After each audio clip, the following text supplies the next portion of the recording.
And here we are again, another great Monday evening. Good evening to every single one of you joining us here on the Marcy Week Show. A real joy and a pleasure for me to be here with you tonight. Just to confirm that you are hearing me A-OK, I like to make sure that I'm coming through all right and that the image is good. You know, we like to do things well here. And so we are looking forward to a great show tonight.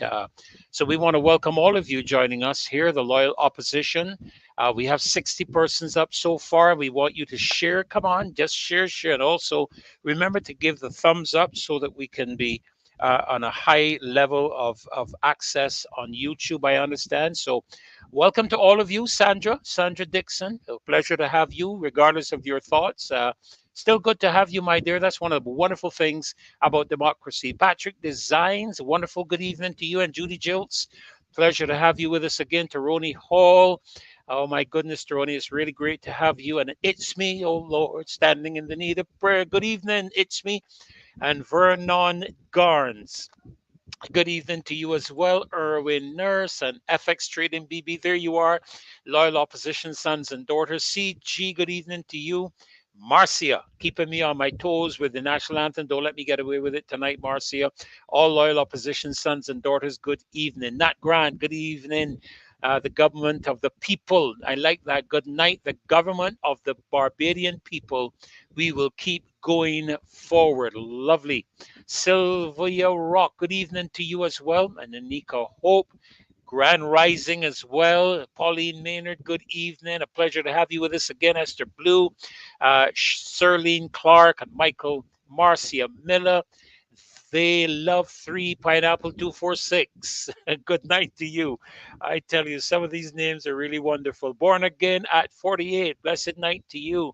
We hear you loud and clear. Thank you. It's me. Heathcliff, good evening to you, and Mildred Ben, Lemuel Tull. Great to have you with us again tonight. I am going to be on a few nights, so I'm getting myself in gear. Zaire Campbell and Tony Paris, wonderful to have you with us tonight. Sonia Birch, good night to you as well. A pleasure to have all of you on with us tonight. Marilyn Brathwaite, Karen Williams. And listen, I'm going to be starting my segment quite early because I have a lot to share with you tonight, a number of announcements that we want to share with you. So, as Tony Paris says, like and share, brothers and sisters, like and share. Flo Joe Maloney, good night. Like and share. Thank you, Tony. Get behind them and make sure they share, Tony. Get them out there, you know, message them, WhatsApp them, X them, and all the social aspects, whatever they are. You just get on out there and share. All right. So we want to share some exciting things with you tonight, some important things. We want to, as you know, on this show we do a number of things. We speak the truth, and we also do what we can to assist persons in terms of what needs come through to us, and we are certainly going to be doing that tonight. So, Camillus Lewis, I hope I have that right, Camillus, and Esther Blue, great to have you with us tonight as well. All of you, we welcome all of you. Of course, there are one or two names I am looking for, I haven't seen yet, and one of those names is Sir Alfred Benjamin out of Brooklyn. I'm looking for Sir Alfred Benjamin out of Brooklyn. I haven't seen him yet, and I hope I haven't missed him. And of course, we want to welcome all of you that are joining us from the diaspora, whether you are in the United States or you're in the UK, wherever you are. We want to welcome you tonight joining us to the Marcy Week Show. Well, of course, we always start with our national anthem and our national pledge. And we certainly want to do that again tonight. All right. So we want Sir Alfred to know that we are missing you, sir. If you're listening, you need to get on as quickly as possible because we're not used to having our show without you. So we need to see you here. So, ladies and gentlemen, I'm just going to prep Dave to let him get that national anthem ready for me. Welcome, loyal brothers and sisters of the loyal opposition. Welcome to this another Marcy Week show. And as always, we start with our national anthem. Ladies and gentlemen, the national anthem of the Republic of Barbados.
Amen, amen, amen, amen. Strict guardians of our heritage, firm craftsmen of our faith, our national pledge.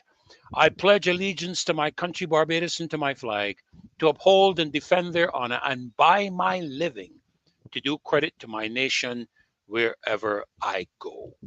Well, again, good night to all of you joining us on the Marcia Week show this evening. A pleasure to be your host, an honor to be your host tonight. And of course, you know, I represent Caswell Franklin, Maxine McLean, Rose Corbin, Nigel Newton.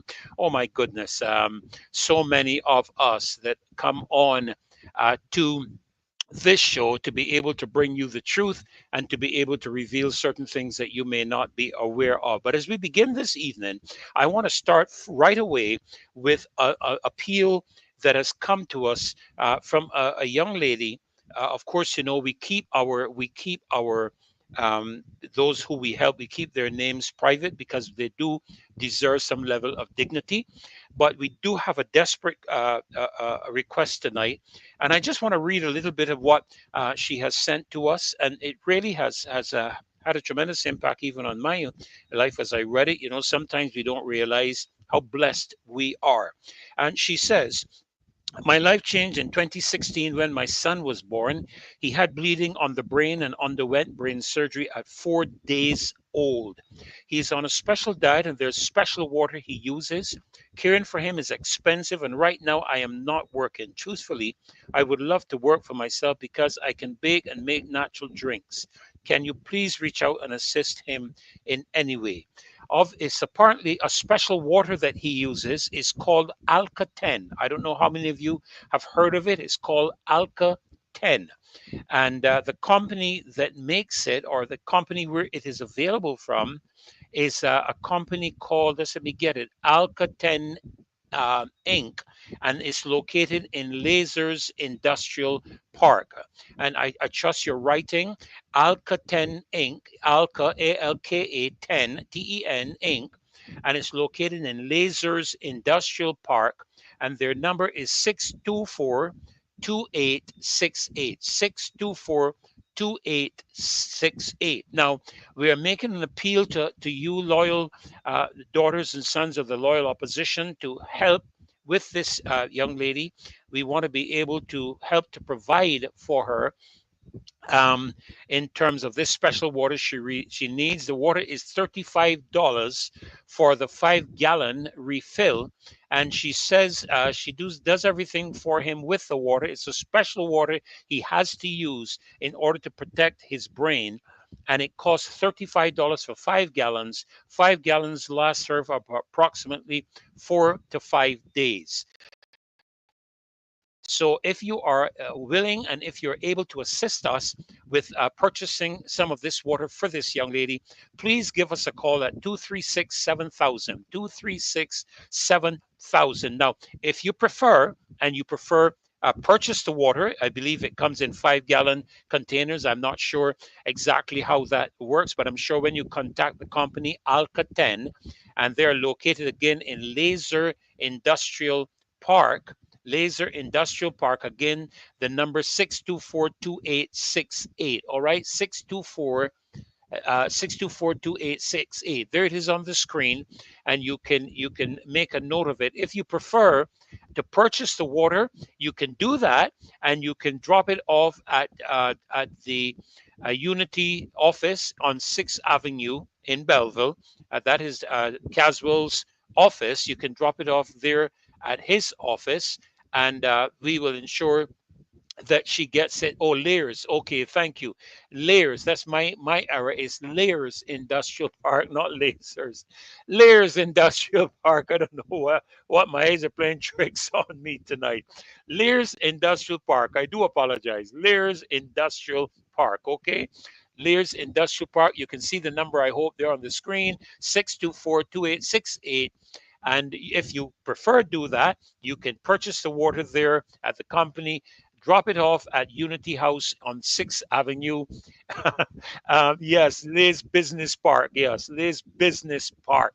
There's so many of these things going up these days that I am losing track of them. There are big, massive buildings just gone up on the roundabout there by Laura Estate, the junction of Laura Estate and Highway. I think it's Highway, or what, I don't know, the highway that comes up by my home, somewhere out there. So forgive me. But one of these days I'll get around to all this modern stuff. All right. The only thing I do know about the Lears Business Park is I think that's where the new Haval dealership is. I believe that may be in the same area. But you forget the Haval part and stay fixed on the Alca 10. All right. And so you can buy the water if you wish. If you prefer to do that, you can buy the water. And I'll come to Mr. Franklin in a minute, Mystic. He's doing well. He's recovering well. He hasn't been well, but he's been very busy. And you know, people like Caswell, even when they're sick, they don't know how to stop work and they keep going. But he's recuperating quite well. So nothing to worry about, Mystic. But still send up a prayer for him. We all appreciate those prayers. All right. So don't forget to do that. So just remember that. Then we want to help this young lady. A 5-gallon container lasts her for about 4 to 5 days. We want to be able to give her, if it is all possible, a month's supply and be able to do that with her on a monthly basis. Okay, you could either do that, as I said, by purchasing the water, taking it to the Unity office on 6th Avenue in Belleville, or you can give us a call, 236-7000, and you can bring your donations. You can take your donations to the Unity House as well if you prefer that. Some people don't have the time to get the water and go to Lears, and we will make sure that we do that and get the water to this young lady. All right. I think it's a very important appeal. And we want to help people. That's what the show is about as well. It's not just about dealing with the issues within the country, but we're also dealing with some of the needs of people. And we do handle a number of needs. You would recall, one to do with wheelchairs and all these different kinds of things. So we do appreciate whatever you're able to do. 236-7000, or you can call the company directly at that number that you would have seen up on the screen, 624-2868. All right. So please help us with this young lady tonight. And I'll take the time to deal with this because we are thankful to God for how good we are and how well we are, but there are others in this country that are sucking salt, as the old people used to say. And, while I believe firmly in prayer, I believe that prayer needs to be accompanied by action. The Apostle James says, "You say you have faith, then show me your faith by your works." The Apostle Paul also talks about the fact that whenever you have within your capability to do good to all men. He also says that if you see someone in need, you can't shut up your bosom of compassion, but you meet that need. So it's not just a case of going praying about it. Sometimes we pray about things and God challenges us to meet it because He has given to many of us the ability and the capacity to meet the needs of people. And as we do that, never forget that whenever you do it to a human individual, you're doing it to someone made in the image of God. All right. So please keep that in mind. We want to really help this young lady, and we do appreciate whatever you can do to assist her. Cami, I am not going to get into that with you, with you and Caswell. Cami saying if Caswell would just leave out Putnam's house, his health would improve. I am not going there at all, Cami boy. I tell you, I am staying away from that. I'm not getting between Caswell and his Putnam's house. All right. On another matter, I saw some flyer come up recently. I think it was just today concerning Red Day, and I understand. I think that there's going to be an event this coming weekend. I believe the government is going to be having a conference, and it might be something to do with that. But it was this flyer talking about a Red Day. Represent your Red Day.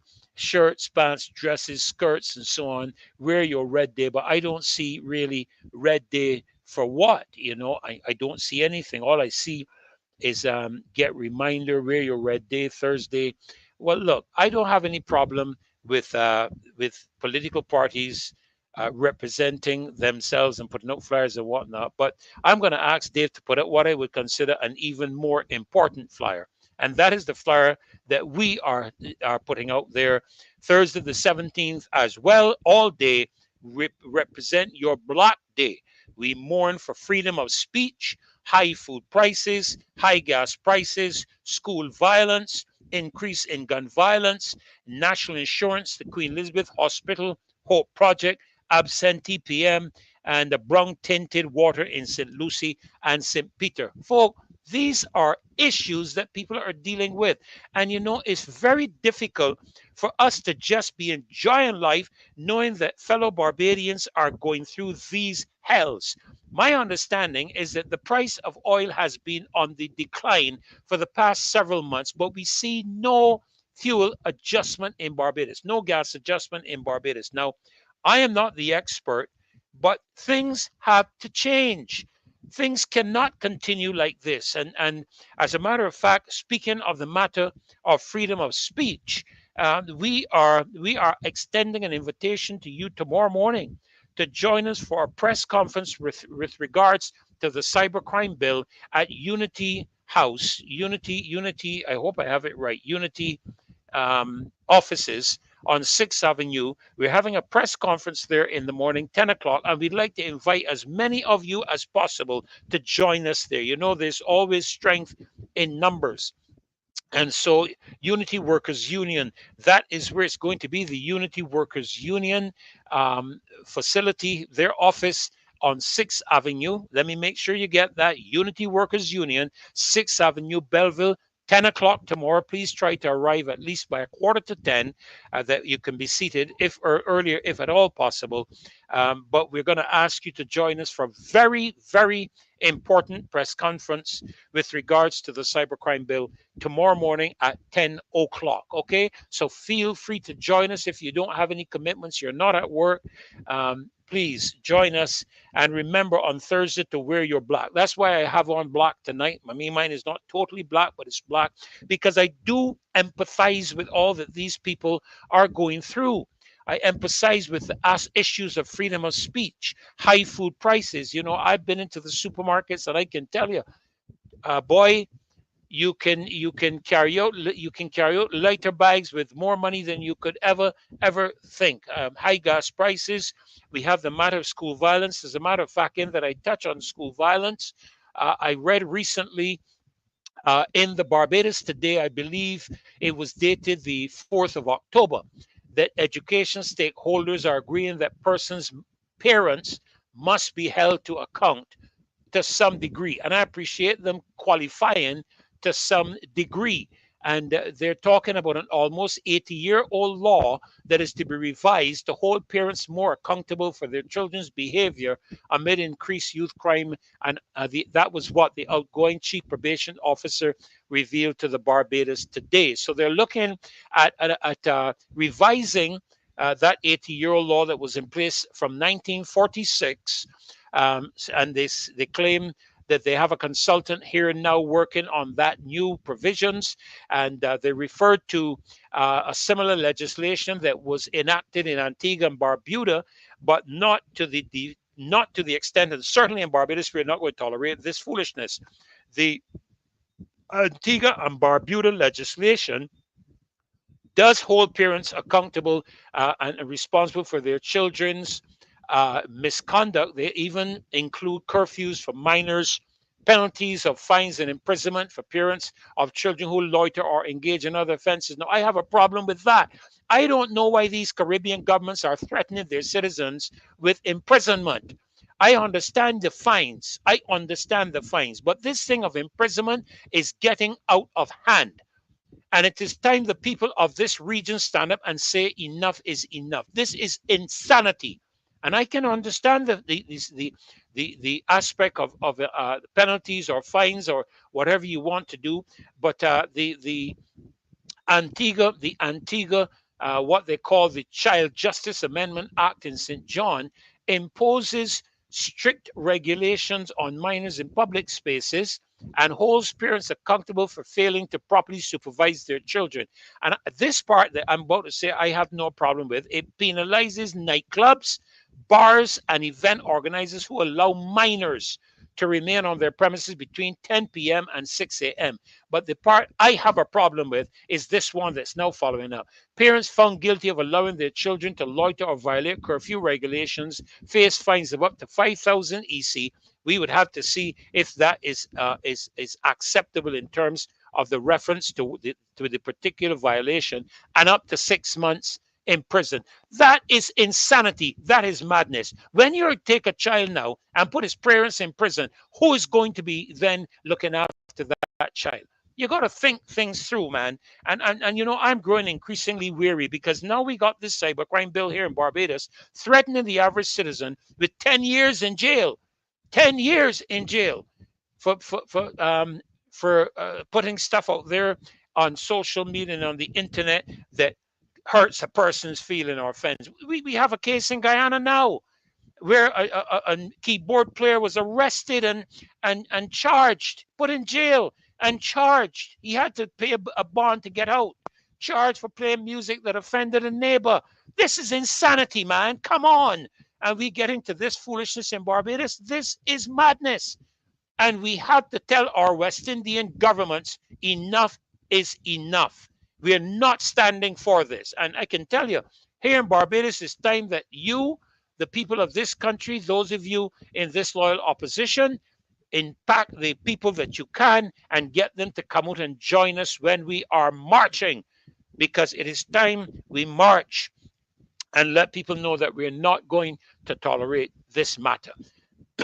Excuse me. Well, quickly now, let me move on to my third aspect very quickly. I was awaiting some information coming to me, but that will come in. If I don't get it for tonight, I'll get it for another night. But you know, I am hearing a lot of stuff concerning milk in Barbados. I don't know if you all have realized that all of a sudden, I can't get evaporated milk from Pine Hill Dairy. I cannot get vanilla milk. I can't get chocolate milk from Pine Hill Dairy. We got farmers in this country that produce milk, have been producing milk for several years, all through this year. And now all of a sudden, we're hearing about some shortage. We haven't been getting lactose-free milk for some time. And all of a sudden, we are seeing these, I'm seeing these strange milks occurring. And I don't want to touch on a couple of them very quickly. First of all, I want to know how a milk called Daily Dawn get into Barbados. I want to know how that got into Barbados. It is not a CARICOM product. It is not a regional product. So how come it is on sale in Barbados in the supermarket shelves? I thought that the priority, well, I shouldn't say how come it's there. I hope it is not as cheap as our, or inexpensive. Don't let me use the word cheap. Inexpensive as our local or regional milks. I hope not, because it would tell me there's more in the mortar than the pestle. But this is a milk out of the Netherlands, called Daily Dawn, and it's now in Barbados, I guess, to supplement the shortage from Pine Hill Dairy. But I am looking into the matter of Pine Hill Dairy, and I'm going to come back to the show not too far from now to engage this aspect. All right, we have to get to the bottom of it. Why is it that we are having this shortage of Pine Hill Dairy milk? We need to find out. We need answers to these questions. Why? How is it that milk coming in from Guyana, which I understand is being made from powder and water, that the milk powder and water, and I cannot import a skim milk in a package. I cannot import full cream milk in a package into Barbados. If I even try to bring it in my suitcase and to see it, they will want to confiscate it at the airport. But we are bringing in milk. Well, if you're going to have powdered milk mixed with water and shipped from Guyana, because my understanding is that, and I stand to be corrected, my understanding that Guyana does not really have this big dairy industry. I don't know. I'm hearing some people say that, but I am asking, what is it that Sleepy Smith said in Parliament some years ago? Mr. Speaker, I'm minding my business, but I would like to know. So I would like to know. I'm minding my business, but I would like to know what is going on with regards our milk. I see Carnation milk here. I have used Carnation milk in Trinidad and Tobago. Carnation also makes a powdered milk, but we can't get it on the shelves. Can we not get our powdered milk, full cream milk, or skim milk on the shelves in Barbados too, and mix our own milk too? I mean, come on, folk. We got to be shifting some of the thoughts and mentalities. Of course, there's another one called Surge, which I understand is Jamaican. I understand that is brought under the auspices of the Pine Hill Dairy as a supplement to their shortage. But I am going to be asking questions concerning why we have a shortage of Pine Hill Dairy milk, some of the best milk in the country. I mean, come on, man. When you pour the milk, when you pour that evaporated milk in a cup of tea, you can hardly pour more than a tablespoonful or two before the tea don't turn white as ever. So we have high quality milk in this country. And so I want to find out what is happening with regards to this. And we're going to be investigating this matter in one of the upcoming shows. All right. Now, I'm going to wrap up there for the time being, because I want to bring in a very special guest that'll be joining me in just a couple of minutes. But I just want to remind you of the upcoming motorcade for St. Lucie.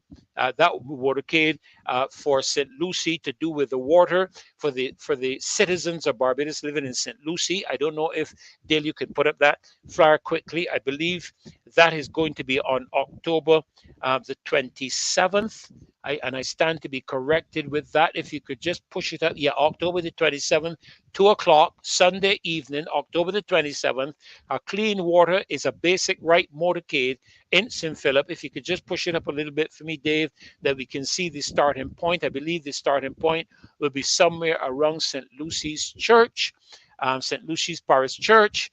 And of course, for further information, you can give us a call at 236-7000. All right. So those three things are appeal, the press conference tomorrow at 10 o'clock at Unity Union, at Unity, hear me, like I bite my tongue, Unity Workers Union, 6th Avenue, Belleville. And of course, the motorcade on the 27th of October. And very quickly, because I have a few seconds, for those of you in the British diaspora, the UK diaspora, we want to let you know of an upcoming roadside parliament in the diaspora of the UK, hosted by Marcia Week. She's going to be there. The time is 6 o'clock. It's going to be held at St. John the Divine Kennington Centre, 21 Frederick Crescent, London, SW96XN. And Marcia will be there. Dawn Marie Armstrong, June Dixon, Ricardo Eversley, and Leah Afia. They're all going to be there. And we are inviting you in the UK diaspora to join the loyal opposition. Join the loyal opposition in that roadside parliament.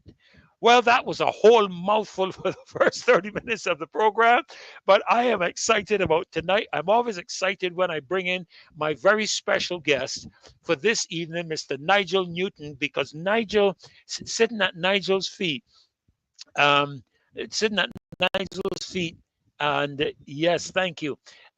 Sitting at Nigel's feet is always an education. And incidentally, I'm being told that the Savannah milk is $5.79 for it. I don't know if that's Barbados dollars or Guyanese dollars. I'm just being facetious, but nevertheless, 5.79. There's an old saying, Nigel: cheap things, no good; good things, no cheap. Yeah, I don't know if you remember that old saying, but I can tell you, I have had to pick it up. We've had to pick it up. I don't think we are too impressed with it. But we have to get what we have to get. But we are going to get to the bottom of this. Well, good evening, Nigel. Welcome to the Marcia Week Show. A pleasure to have you again this Monday evening. And we are looking forward to what you're going to be sharing with us this evening. I understand that you're going to be delving into the aspect of the unbridled power of the government. And so I'm sure you're going to share with us how we can bridle them and how we can rein them in. Good evening, sir. Welcome to the Marcia Week Show.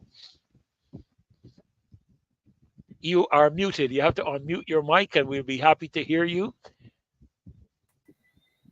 Yeah. Thank you very much, Dr. Nichols. And good evening.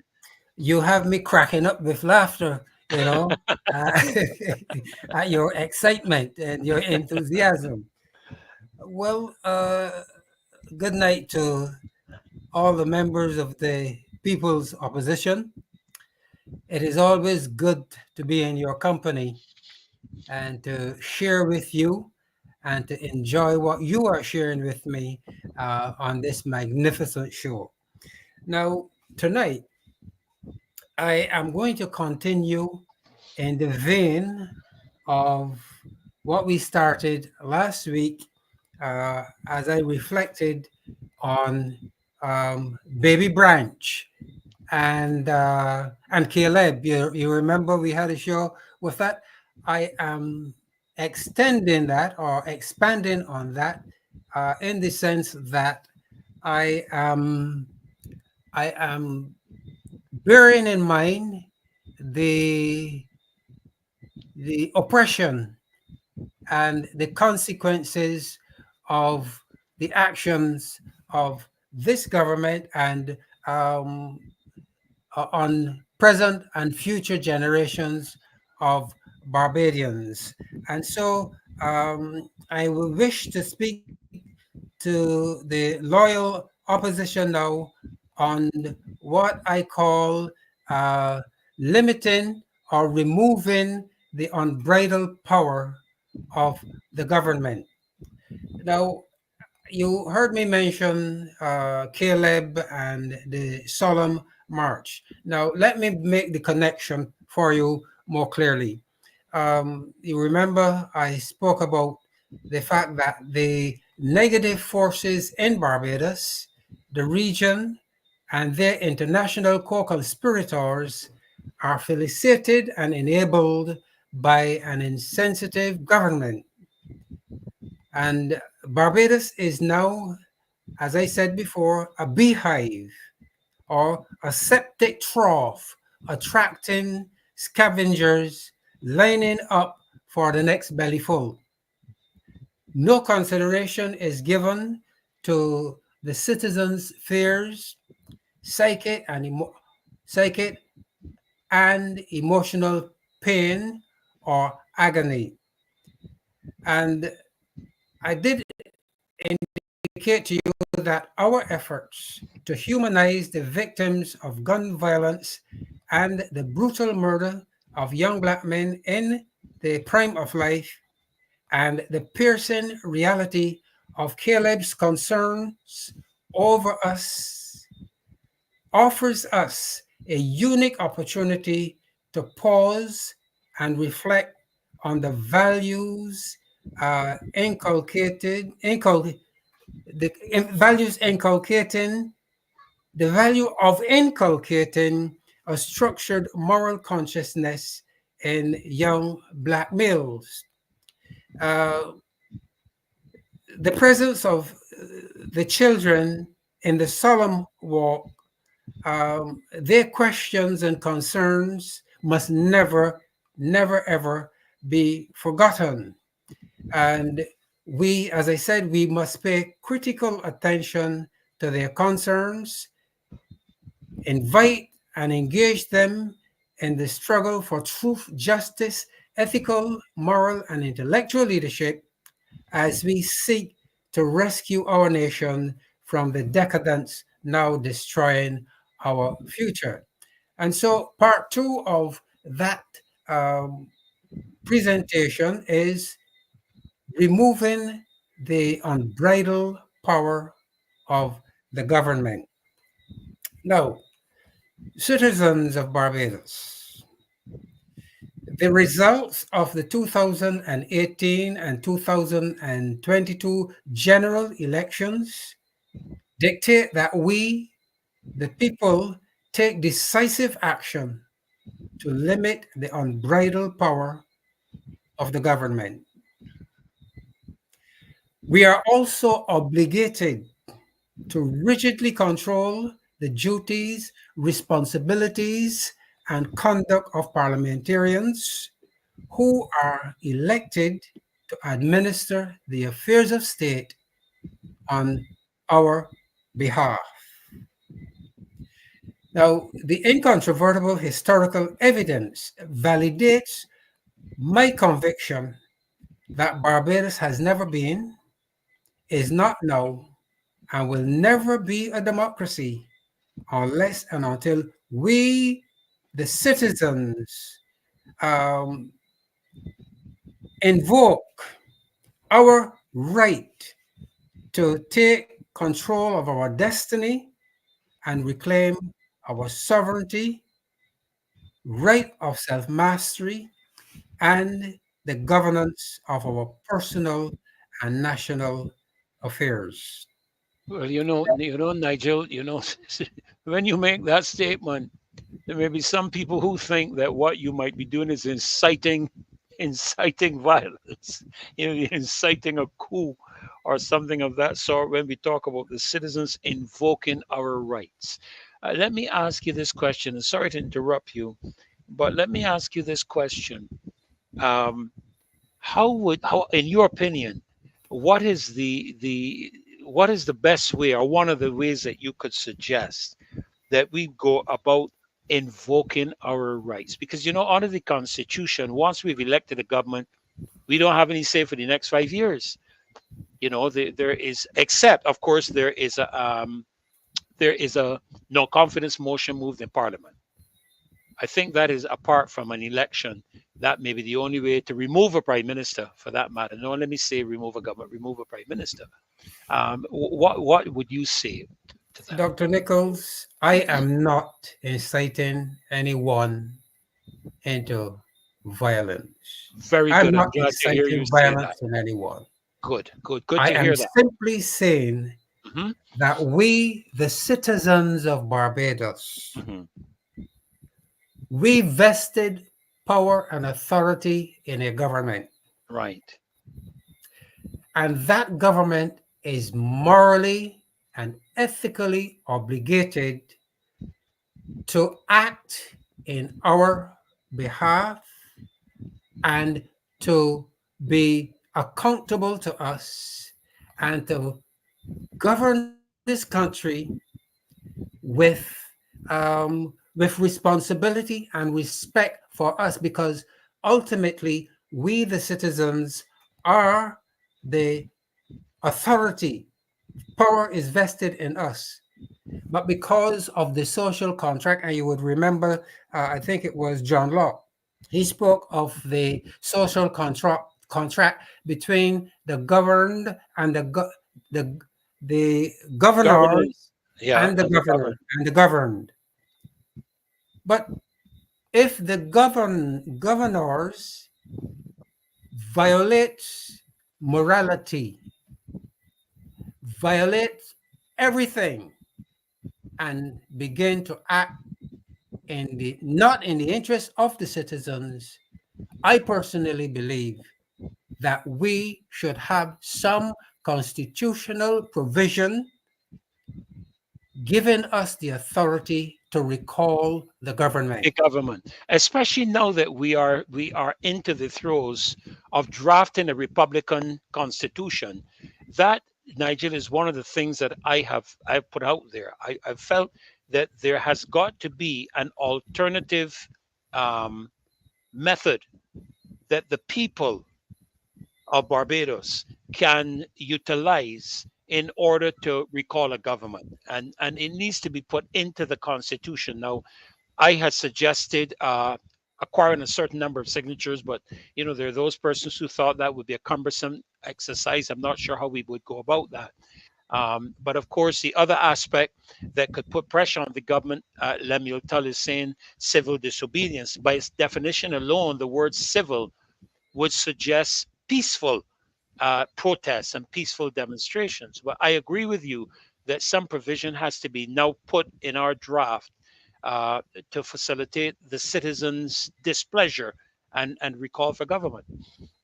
All right, Dr. Nichols, tell me, tell me, just over a week ago, the Prime Minister went to New York and signed Barbados over to the United Nations and that pact for the future. Yes, yes. And are you telling me now the Prime Minister did that without consultation, without regard to the feelings, the concerns, the worries of Barbadians? Are you telling me that that is not violence? Isn't Against that violence against the people? against the people of Barbados, if you are initiating things that are going to have long-reaching and long-term effects upon the people of Barbados, of course, it is. I hesitate to say treasonous, but it is an But it act. is treasonous. It is treasonous. It is an act undermining the permission, so to speak, that the people of the country have given. And not only that, but look at the cybercrimes bill. We expressed our concerns about the harshness of the cybercrimes bill. It went back to the committee, and then the committee came back with a new answer, moving it from $70,000 to $100,000, or and 7 years imprisonment to 10 years imprisonment. You're telling me that these acts are not acts of violence against the people of Barbados? And And must certainly, we, the citizens, sit back and allow the government to do as it please well, without voicing our concern and stating in no uncertain terms our disapproval of what they're doing? After all, we gave them the authority, didn't we? that's right. In other words, we're the employers, they're the employees.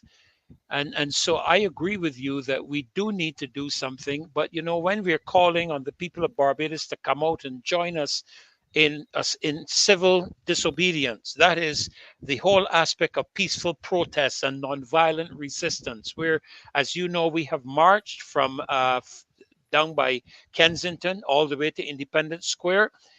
We have done that. We should have had a lot more people. And I'm challenging the people of Barbados to get up off of their laurels and get out and join us when we go on these marches. Tell me something also. I know we're dragging, we're dealing, but tell me something. Do you think we would have had a United States of America if George Washington and his group did not protest in the Boston Tea Party, Correct. would we have Correct. a United States today? No, we would not.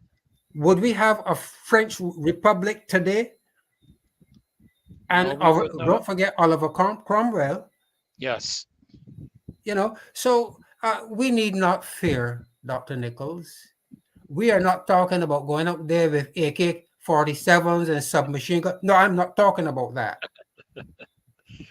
But there are alternatives. Yes. And that is what I am saying. Okay, so I hope that satisfies Absolutely. everyone. And I hope you wouldn't mind me interrupting as you go on, because I do want to raise some of these things as you go on. I know that they'll come up. Some of them will come up on the chat with you. When we were talking about the aspect of limiting or removing the unbridled power of the government. And I'm interested to hear how you would suggest we go about doing that. Okay, all right. No, um, well, I think I did a good bit. Now, governance is connected to a people's cosmology, or their ideas of how the universe was created and so forth.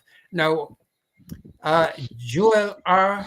Primack, he said that cosmology gives us a fundamental sense of where we came from, who we are, and what our personal role in life's picture might be. Okay, so that um, I am paraphrasing here, but the art of governance. I'm looking and I'm examining the art of governance in traditional Africa, that we can from which we can learn much, as opposed to Western style democracy, because what we have as Western style democracy and what we have accepted as democracy is not really democracy. It's not really democracy. It is a strategic plan. It is a strategy for keeping us under control. Okay, Uh-huh.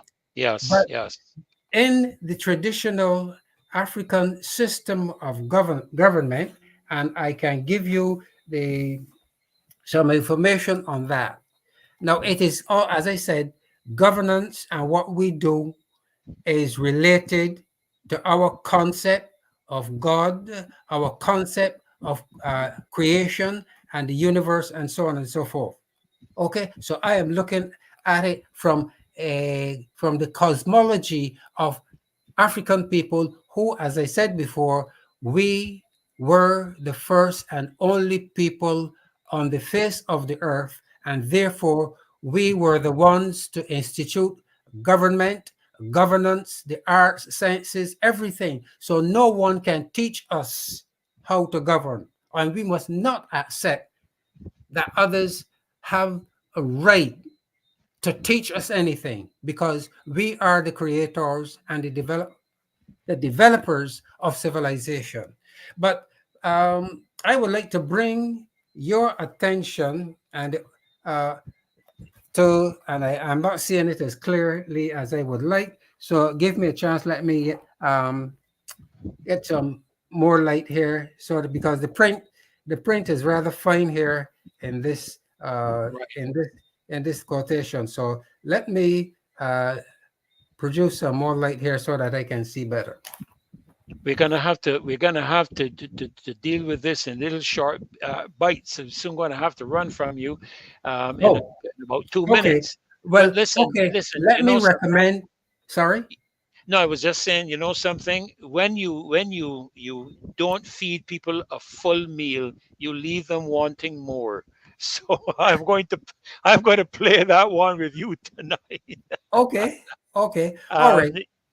yeah, Well, but finish what you're saying, and then we can go okay. ahead. Let me direct their attention to um, to the book.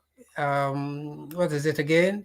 Um, The Destruction of Black Civilization by Chancellor Williams.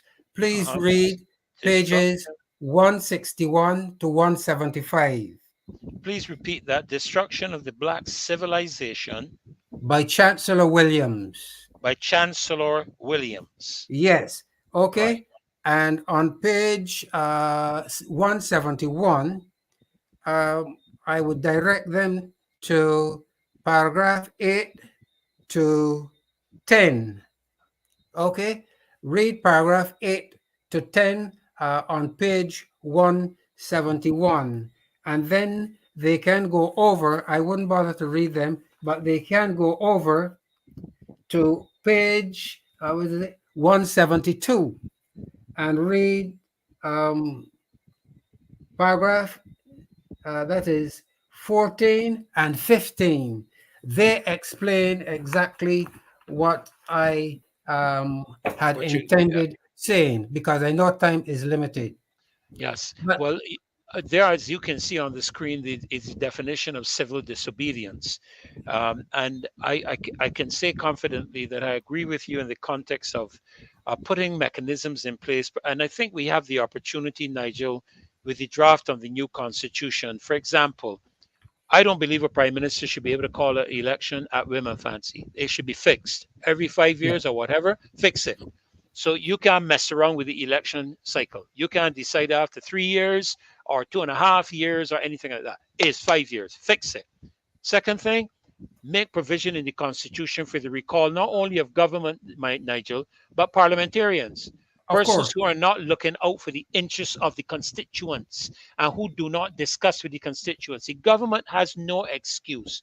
If you have constituency representatives and you're going to be making major changes in terms of how Barbados is aligned with international agencies and so on, there is no excuse, no reason why the government representatives cannot come to the people, discuss it with them in a constituency meeting, and carry back to Parliament. But what happens is that they decide for the people without discussing with the people in their own meetings. And that is not, in my view, democracy. I'm just putting it to you that way.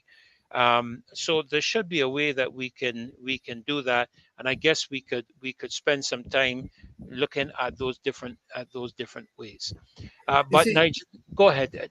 no, no, I see in the chat a number of persons are indicating that I need to answer the question. And I thought that I had answered the question. But you see, we have to understand, Dr. Nichols, that the system of government that we inherited was not democratic in the first place. It was instituted, or okay, the beginnings of our system of government started with the Buccaneers, Sir Walter Raleigh, and they came in, they conquered, and they established colonies. And then don't forget also in Dr. Professor Madden of Oxford University, when he was training the colonists for the administration in Africa, they found a truly democratic system of government in which the people had the power and authority to remove the king or the chief. If, in the event, the king or the chief made decisions and not in the best interest of the people, because the power was vested in the people.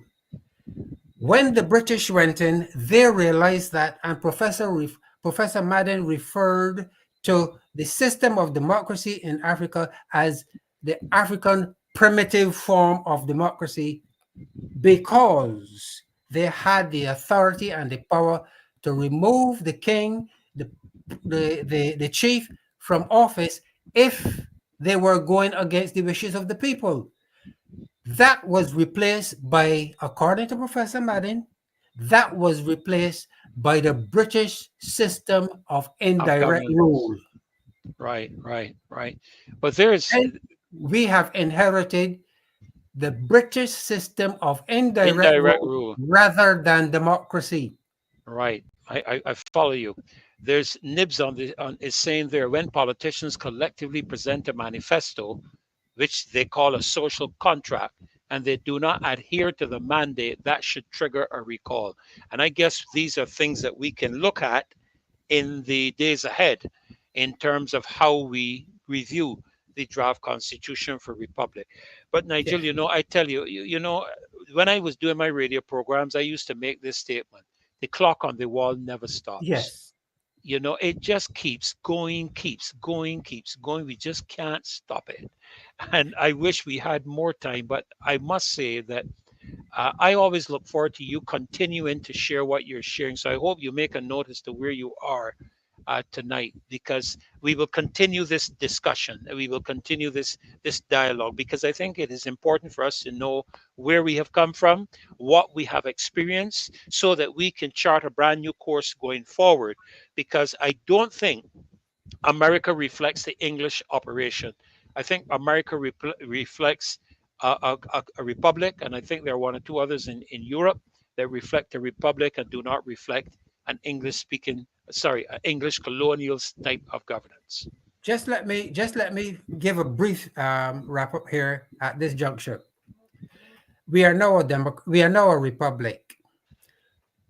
Would Barbadians be happy and satisfied if we continue in this vein as a republic with the level of power, the unbridled power that the government has over us? Can we tolerate that? And given the behavior of the government, the disrespect for citizens, the high handed way the government is acting, can we allow that? And can we continue forever in that vein? Just think about it. Yes, yes, absolutely. And again, a question I myself ask, and I'm sure there are many others on this platform that would agree with you. And in my moving around the country, a lot of people in the country would agree with that question, Nigel. I can tell you that. Well, listen, I'm so sorry we have to push on to the next segment. But as I said, it's always such an education when I listen to what you have to say, and I try my best to interact with you, to pull some other things out. Maybe in the future, what you could do is to send me what you're going to share, so I could probably prep some questions, that could help pull those areas out for you. And we also want to let the loyal opposition know that if there are questions, you can put them in the chat, or don't forget 9 o'clock. We have the call in time for you, 9 o'clock, 236 7000, where you can call in and make your contribution. So I trust you've been making your notes. So Nigel, thank you so very much. Don't run away from me. Always nice to have you here, because as we go through the night, we have all types of interactions. Never know what can happen, that will bring things back to the points that you are making. But a real pleasure to have you again. And as you know, I really do mean that. The number of conversations we have had, even on the road, that we have had together. So again, thank you. But you stick around with me. Don't run anywhere. But we want to welcome Thank Mr. you. We want to welcome Mr. Grenville. I almost said Grenville Williams, Mr. Grenville Phillips, to join us tonight. Grenville, good evening. A joy to have you joining the Marcia Week show. Uh, this is, well, the loyal opposition. Don't let me just say the Marcia Week show, the loyal opposition in Yes, Barbados. And I understand tonight you're going to be touching on the aspects of the TINT, water woes, and some solutions that you would have uh, to recommend to us. So, good evening and yes, welcome, sir. yes, good evening. I trust you can hear me clearly. Yes, loud and clear. Very good. Yes, we have heard the cries of those in St. Lucie.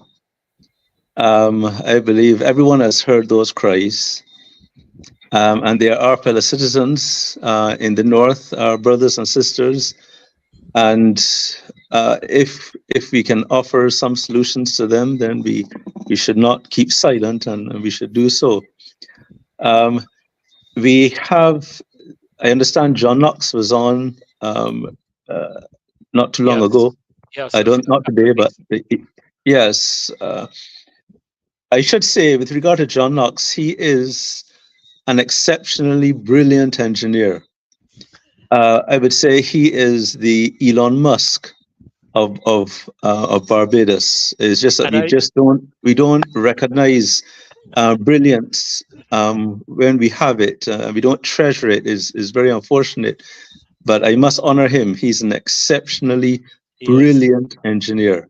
yes. And if Caswell was on tonight, I would pull his leg and let him know he's a Harazonian. You went to school with me. Okay. Oh, John Knox went to school with you. Yes, he Okay, did. Yes, he did. right. So I honor him. Yes, yes, we Um, do. right now, the Water Authority has a number of engineers and competent engineers that work for it.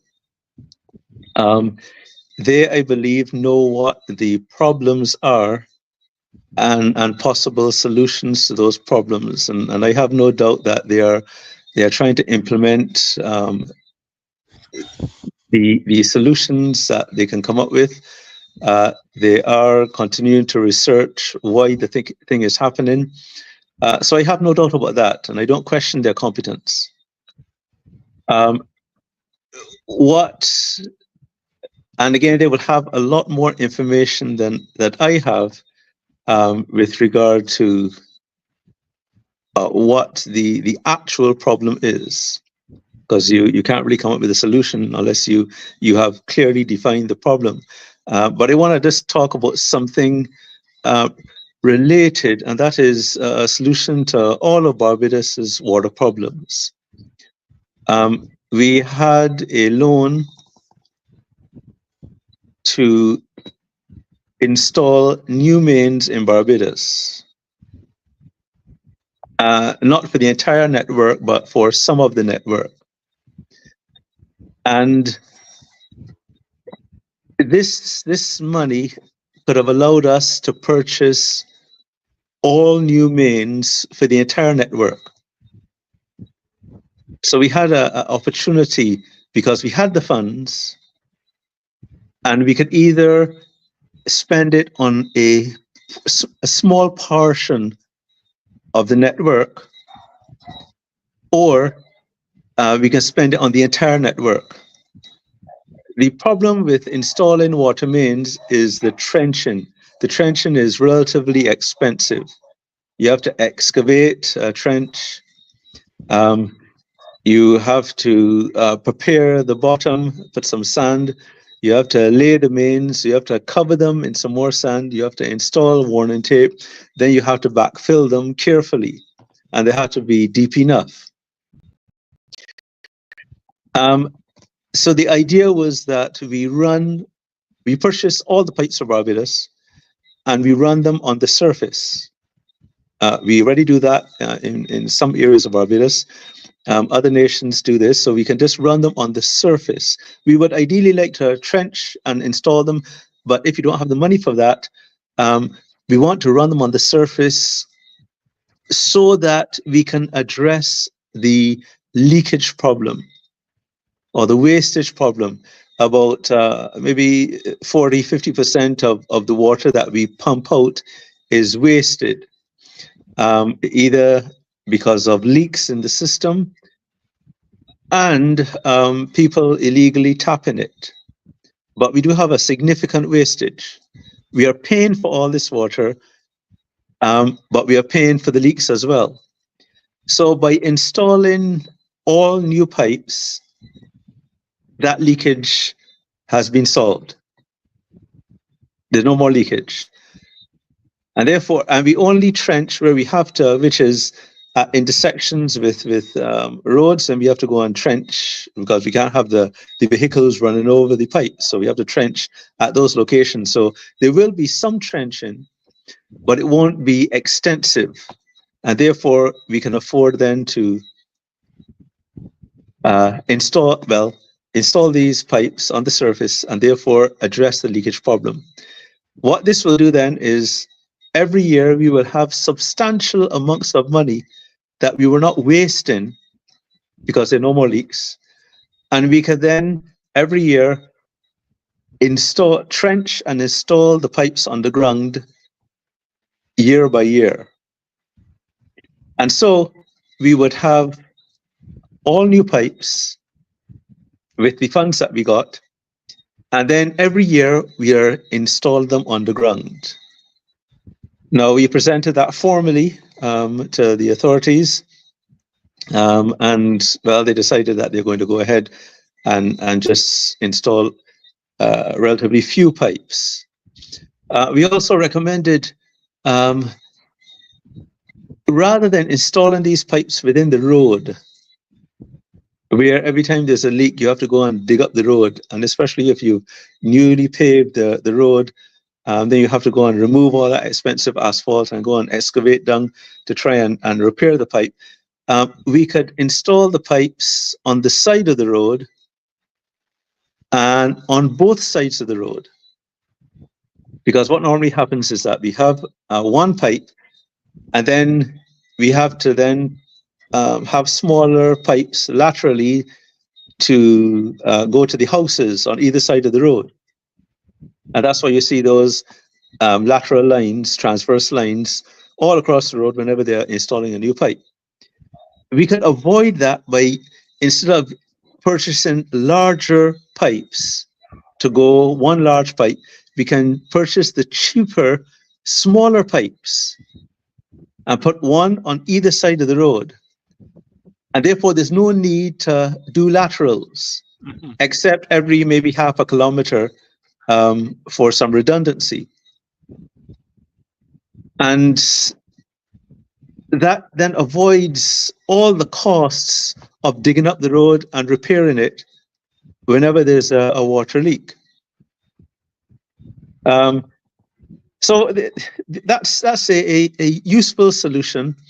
And it's not the only one. I'm sure other people have solutions as well. But when you advocate for these things, now this is a recent thing because we advocated for this, let's say in the last 2-3 years, and just kept advocating for this. But when you keep advocating for like 20 years and 30 years, sometimes the best thing you can do is just do it yourself, or attempt to do it yourself by, like starting a political party and say, all right, we will do it properly. We will do it because no one is listening. But nevertheless, our job is to do our best, which is to offer advice to the government. Whether they take it or not, we offer advice. And we hope that they do. And since they haven't taken it, then there's no need. Well, we can now come to the public and say, well, this is a useful solution. It's affordable. We could eliminate all the leaks. We could have all new pipes, and then we install them underground year by year with the savings, because we're no longer spending on all that wastage. So that's really why I wanted to share today. Well, I have a question for you, Grenville, if I can. Yes. Because as you know, the road development in Barbados was based a lot off of cart tracks and so on that were developed to help to handle the sugar industry back then. And what has happened, like even here in our property in Market Hill, a lot of the properties are on the road, or if not on the road, very close to the roadways.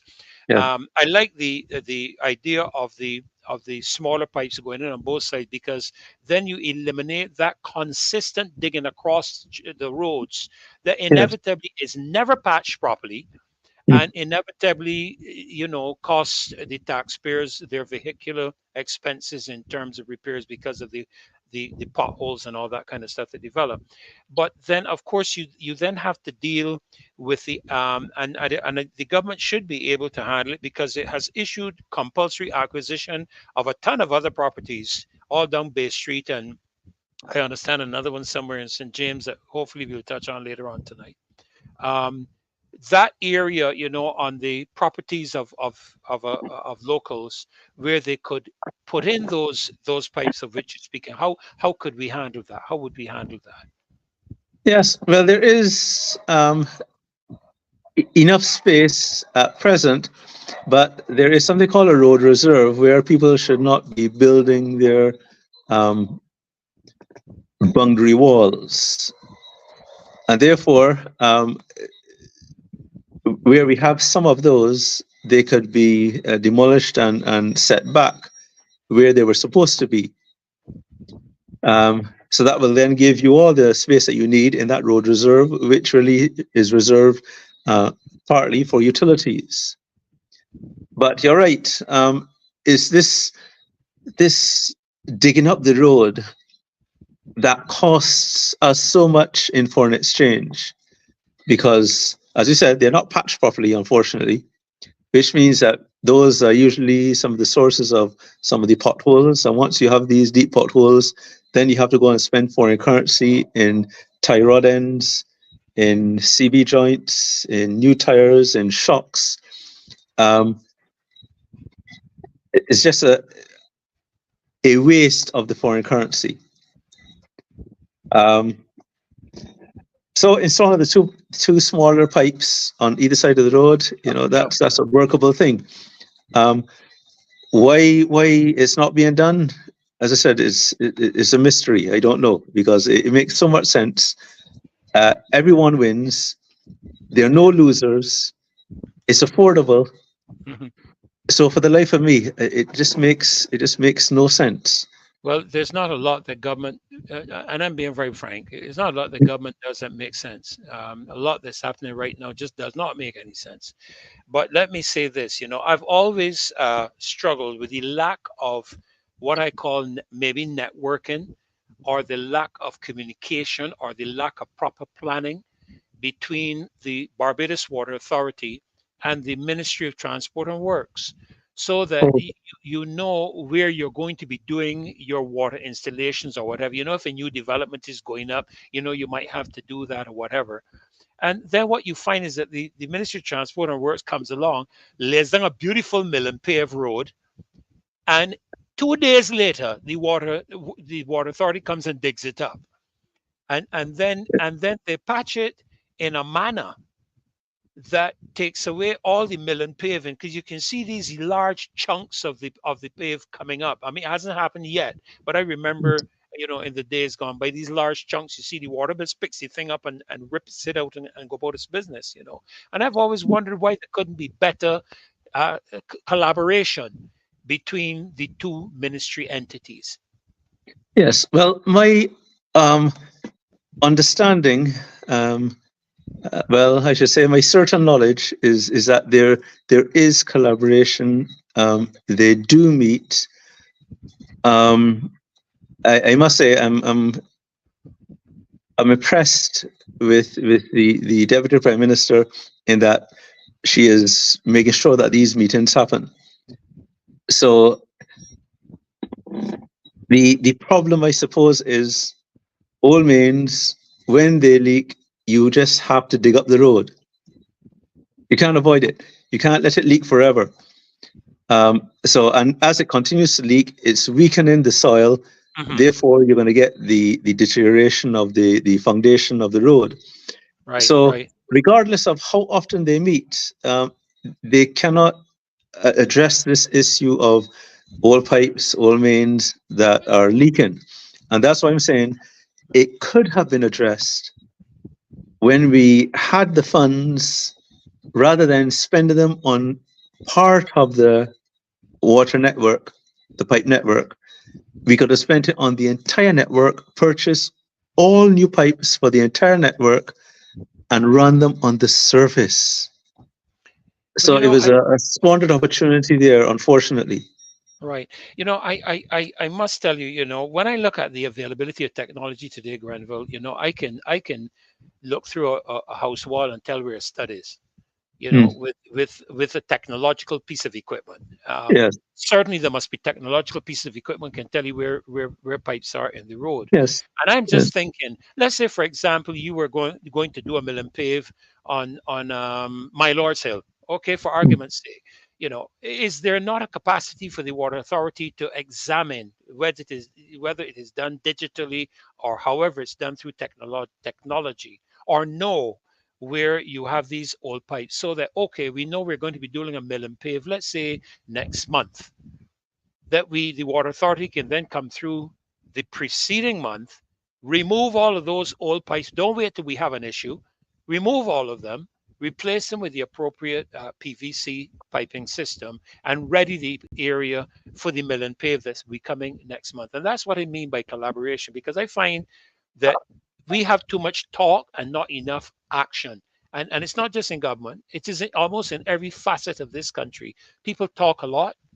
Even here, sometimes on the show, people come here and talk with us, but when we have to march, people don't turn out. So there's a lot of talk, but not enough action.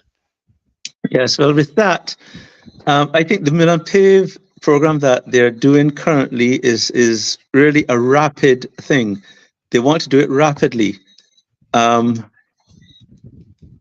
so that we don't have so many potholes and that sort of thing. So I understand what they're trying to do, and I sort of agree with it in terms of just trying to get this thing done rapidly. Yeah. Because they're not taking up all the road, they just take milling off a little bit and then putting it back a little bit just to give us some relief. And then I suppose then you will have the other programs going on. But for that to do rapidly, you cannot really replace mains. That will take too long. That's a time-consuming exercise to excavate that deep, take up the pipe, put a new pipe. Plus, that's more expensive because you're now doing this trenching. The trenching is fairly expensive. That's why doing them on the side of the road, rather than on the surface, you ignore the trenching. They can continue to do the mill and pave, but just install these. And then eventually that pipe that's there, you just don't take it out, just leave it there. Just let it deteriorate, but it's not being used because all the water is now flowing through new pipe. And as it's flowing through new pipe, because I understand that they are trying to flush the pipes in St. Lucie, just to bring it back to that. So if they're flushing the pipes, it would seem that that could be a problem, in terms of the dirt in the pipes. How it got there, it could have gotten there through, again, leakage, and therefore clay is just getting in, and or the well it has been contaminated with the clay. But whatever it is, I said the Water Authority are trying to solve it. But installing new pipes on either side of the road, well, there's no need to flush the old pipes because you have these new pipes. Right. And they're continuous. They don't have any breaks in them unless when it comes to the end of one. But these are very long pipes. Yeah. No, I can follow you. I can follow you in terms of the expense of trenching and that kind of thing. I understand. I'm not an engineer, but common sense would tell me, that they could probably do it that way. But Granville, I'm so sorry, boy. We got to put you on the program. I understand. But would hope that you are able to come back on with us another night, because we still like to hear a bit more on this, and of course the matter of the tint. That came up recently. I think it's a red herring, but the matter of the tints and so on, we can in the cars. Is that what you were? Yeah. Is that the area when I see tint? Oh no, that must be the. Okay, that's the dirty water. That's dirty water. Dirty water. Yes, which we addressed. Yes. Yeah, you could bring us someone else about the tints. Yes, absolutely correct. But no, really, we have to do something. I understand the mill and pave. I watch people, the road work repair guys in Grand Cayman do a highway in less than a day or two. Really, really quickly they get things done along a similar line. So we do have to approach things a little differently. I see some road patching as I go up, going toward their boarded hall site. I see they've dug up some of the road there and laid out some large patches, which I thought made better sense. So that won't get washed away by the water. So things like that are of great value. So again, and that's why I really appreciate these kind of things, and even brass tacks. They're opportunities for people to vent so that they don't get too frustrated and do something silly, but also to offer some advice to the government, and hopefully they will take it. That's the thing with advice. They are under no obligation to accept it. But then again, it's a case where people can have some great ideas as well. It's just a matter of engaging the people, listening to the people, and when we implement legislation that shuts down that conversation, then it Yes. becomes problematic, you know. So Yes, that's we have correct. to watch that. Well, Granville, Yes. thank you so very much. We really appreciate Yes. you taking the time, popping in and talking to us about that aspect of the possibilities that could Yes. exist in terms of addressing the water woes. And as we are on that subject, I just want to remind us all of that motorcade on Sunday, October the 27th. That's the motorcade on October the 27th, in which we'll be again distributing water to the people in St. Lucie. And I also saw something about St. Peter as well. So want to remind you of that beginning at the St. Lucy's Parish Church, 2 o'clock in the afternoon on October the 27th. And as citizens of Barbados, we are our brother's keepers. So we want to be able to assist wherever we can in helping the people that are not as fortunate as us to have the beautiful clean water. And Barbados is known for its healthy water. It is known for that. And you know, Grenville, sometime in the future, I did see one or two comments come up, which I thought we could address in one of the upcoming programs as well, if you're able to come back on with us, to do with things like the leakage of plastic, you know, PVC. You know, there's that concern these days about Yes. those kind of things. So maybe we can look at that in one of the upcoming programs as well. So thank you so very much, folk. Don't No problem. forget that motorcade then on the 27th of October. All right, where we want to distribute some clean water to our brothers and our sisters in St. Lucie. So thanks again, Grenville. Great seeing you as always, Yes, and you do. thank you for giving me the opportunity to hail out Knots John Knots as my fellow collegian and not Yes. combatarian. I just want to make sure Uh, Castle hears that. uh, yes. Thank you Well, so we very all, much. Thank yes, you but so they are much. Barbadian schools, so Yes, that's yeah, very good. brilliant. You know, we have brilliant Barbadians, and this is one of the things I think we need to Yeah. acknowledge and accept. Amen. So great to Yes. have you on, Grenville. We look forward Okay, to you thank you. coming back again on the show. God bless. Very good. You do. Bye. Well, folk, you know, we're trying to move along here as quickly as possible on this show tonight. We have so much ground to cover. I want to bring in my next guest in terms of the issues that we have been dealing with in our educational perspectives in our schools. And, you know, we've had so many violent expeditions, I call them, I guess. So many things happening in our schools, you know, violence, just a shocking report just on Friday, I think it was Thursday or Friday, with another child being hit in their head with a stone. You know, these are things that are of great concern, and we want to welcome Felicia Dujon. She's attorney at law, third vice president, I believe, of the Democratic Labour Party. Felicia, I trust you are hearing me and that you are there, and we want to welcome you to the Marcy Week I show am. Good again evening. tonight. Good evening. Good to see you. Wonderful to see you again. Good to see you. Wonderful to be here. I just want to clarify, I am not an attorney at law. I Oh, am a well, maybe. philosopher by training, so I just Okay, okay. Well, maybe we can sit together in a yeah. legal class, because I've actually been giving thought, even at my stage of life, of taking a doing a degree in law, because there's so much that people need to be represented Okay. for. So you might join me. Yes, of course. Nevertheless, welcome. But I it could understand be you. different. I understand you're Thank you going to be very looking at much. something to I do will with be school safety and so on. right. So there's a number of issues, but as I wanted to share with you that in philosophy, we branch out in all other fields. So I'm also a legal, social philosopher as well. So Wow. that's probably why some people assume that I'm an attorney because I do have specialization in legal philosophy. Um, Yes. Notwithstanding the various issues that we have been dealing with the schools and the crisis at schools. I heard you use the word expedition, but it's more than that. It's at the stage of a crisis Yes. at this point because nearly every week we are hearing those concerns not only from parents, from students, from community members, persons. And one of the things I want to add is that I am seeing parents are becoming a lot more proactive in demanding better for the children, and I think we need to recognize that as well.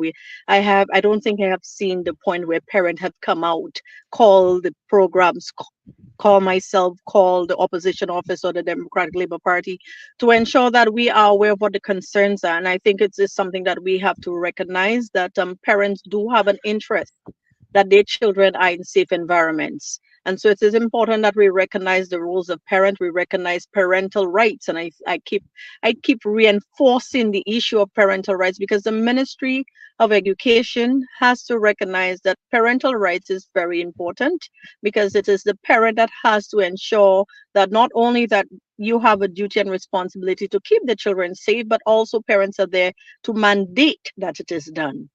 So parental rights is included in the Education Act.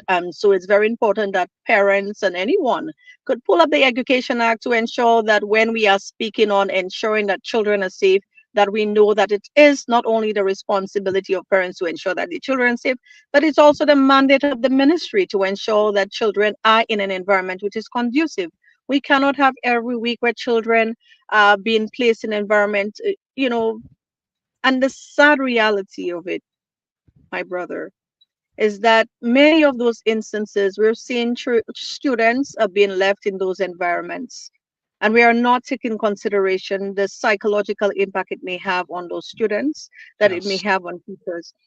These are very traumatic experiences. We could almost imagine when those videos or those images have been shared, how traumatic it is for an adult. So we can imagine children being in those environments. And I think it's important that the ministry recognizes that as well, that when we have those kinds of violent incidents, that one of the things that we have to consider is the mental health of our children and those that work in those environments.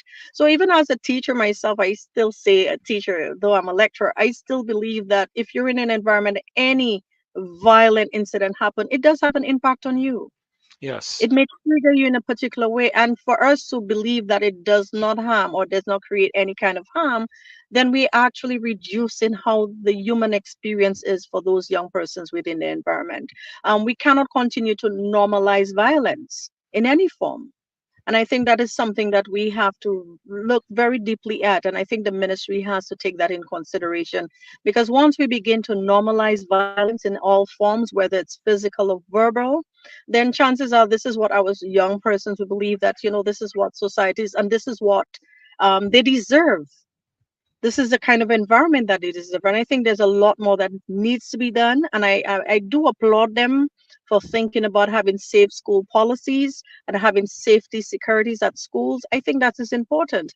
But I think it's a lot more that needs to be done. I think there's processes, procedures, so that young persons, teachers, and students understand that they have the right to be at a school which is safe. They have that right. And it's their human right. And of course, when we think about human rights, we have to consider being in a safe environment, even in a school setting, is a fundamental human right. And I think that is the concern that we need to have discussions on, that human rights seems very eroded in the society, that people Mhm. do not take in consideration that children have rights, teachers have rights, and they have a right to be in an environment which is safe. And I've been going around in the various schools. I have been walking around doing my usual not walk through, but walk around, because I'm not permitted to walk through anymore for some reason. And I do want to applaud the majority of schools that I've walked around. I have seen that they have put it in security, signs and notices that you have to go through the security guard.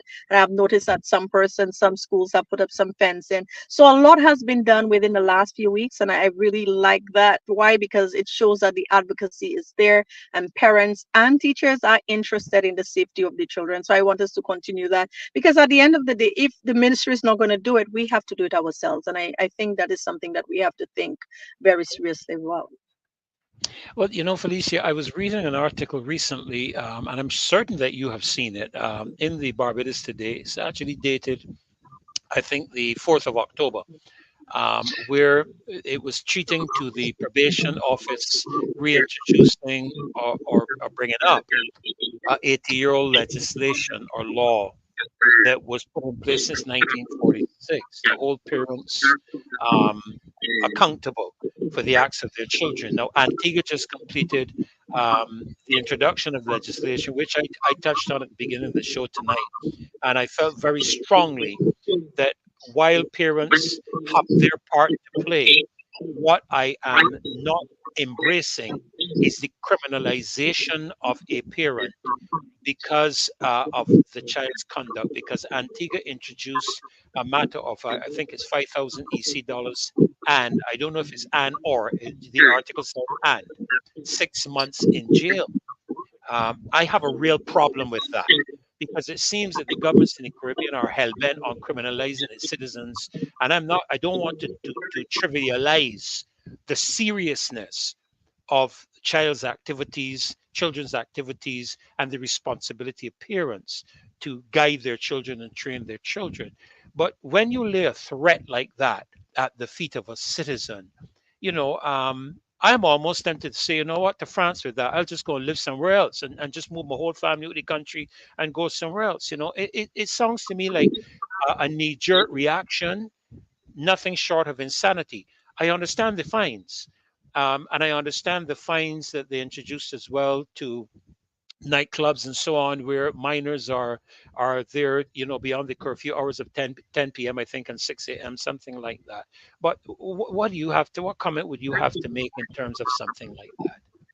Of course, Yes, they're looking at doing something like that here in Barbados, but not that. Apparently, they're not recommending that extent.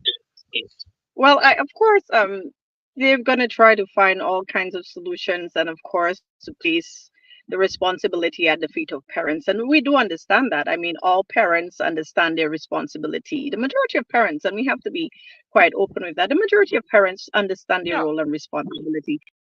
And it's very fascinating that the state now recognizing that parental rights is fundamental and valid legally and fundamentally as well. And so the irony in that, it shows that there is a time the state says, no, we're responsible for your children. And there's a time they say, no, if they do misbehave, then you're responsible. So that's the dichotomy that we want to deal with. But at the same time, when you look at it, a lot of persons will say, yes, parents have to be responsible, because if your child is at school and they engaging in acts that may harm other children, then you should be responsible as well, because it's a minor and the minor should know better. And so there are arguments for and against, but what I can see, and I guess I'll be the devil's advocate here, is to show that there were instances when the Ministry of Education infringed on the rights of children and was not held accountable. So when does the state hold themselves responsible when they violate the rights of children? And so that is the kinds of questions that we need to ask. And what is the role of parents? What is the role of parents when the state violates the rights of children? Do parents still have the right to take the state to court, or challenge the state, or sue the state if in cases I send my child to school and my child becomes hurt or injured while in your care? Do Yes, parents who's have that liable? right? Do parents have that right? Or if I send my child to school and the child is in an environment where it is toxic odor or toxic environments that is harmful for the child, do parents have a right to hold the state responsible, to hold the ministry responsible? So in as much as the state can say, yes, I will penalize you when your child does any kind of harm, the very same should be for parents as well. That parents Yes. have the right to hold the state responsible, so that when my child goes to school and comes home with respiratory problems, or my child comes home and the child is harmed physically, or my child is attacked by a stranger while on the school compound, do parents have the right as well to hold the responsible agencies accountable? So in as much as we're saying that the state has the right to hold parents accountable when their children does whatever harm, yes, we can agree to a certain extent, but I think it's also responsible of the state to be reminded that parents do have rights. And when a child is in their care, it is their responsibility to ensure that this child is safe. Look at what happened today at St. Luke's School, where the school had to be dismissed because of the environmental concerns at that school. Who's going to be held accountable? Say a few years, God forbid, that this child has all kinds of medical symptoms, all kinds of medical concerns. Who's going to be responsible? Yes, yes. So I think that when you look at how these legislations are being done, and I have said it very much the same way I said it for the Child Protection Bill, the state always tries to it's always tried to remove itself, exonerates itself from responsibility. So now they're placing the responsibility on the parents if a child reacts or, does certain things at the school level. And we can understand that. I think any adult, any right thinking person would think that if a child does something wrong or harms another, there should be repercussions.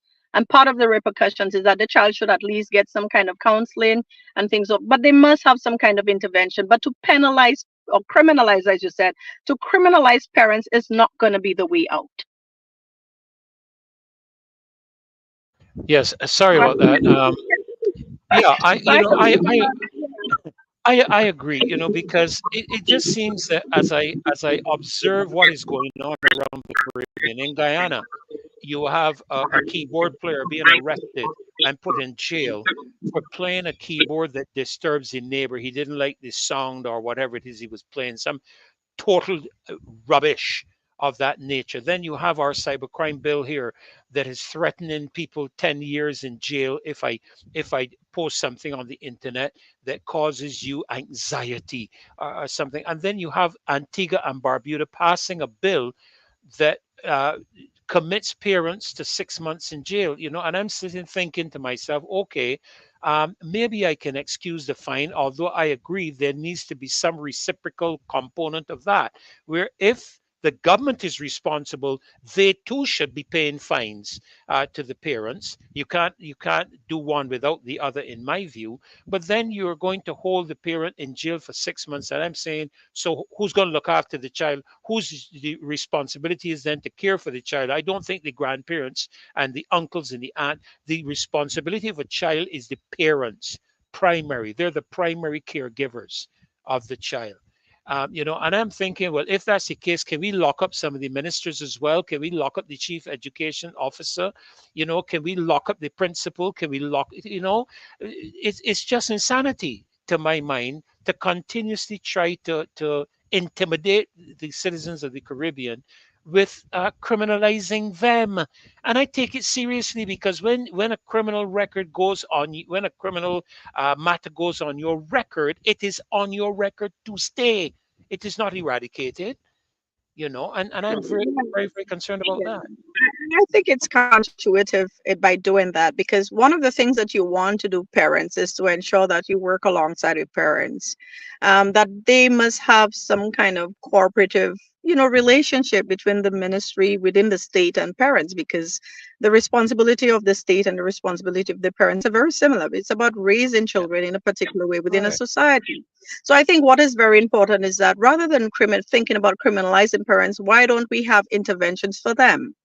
Because correct. perhaps the parent may need the kind of intervention, the household may need the kind of intervention, see what is happening. And I am not sure, and that is the question, how are we, what are the, my concern is how would they go about deciding how should I charge a parent? So if a child has been bullied or a child has been, you know, ostracized in school and the child decides to respond in a particular way, then do you mean that you'll arrest a parent and charge a parent and do all of their 9 yards because you did not provide the intervention? Perhaps the Well, parent and the child or the family may have needed some kind of counseling. Perhaps the family may have, going through some economic and social concerns. yeah, How do we determine that? And I thought as a society, we're really thinking about, trying to enable and empower families, not trying to criminalize them. And yeah, any society that thinks about criminalizing parents, first of all, it tells you, and I really do not want to take a biblical position, but also you have to think of the role of parents that is godly ordained. correct, What are you correct. saying? We should be empowering parents that sometimes we know that, parents do make mistakes as any human being, and you as the state supposed to provide the intervention for them because they have this god-given right. Parents have god-given rights and they need, to be empowered.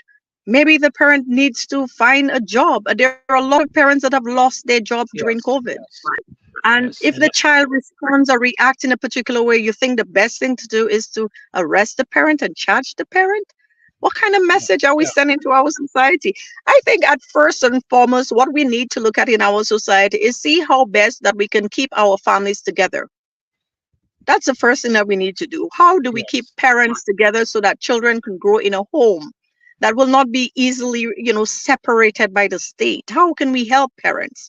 We have a child that is, being antisocial and engaging in certain types of activities and being abusive to his peers or her peers. How do we help that child? And I Yes. think that is where the conversation should start. Like, what can we do as a society to enable and help and assist and intervene before we attempt to punish and be so Yes. punitive in our Yes. actions?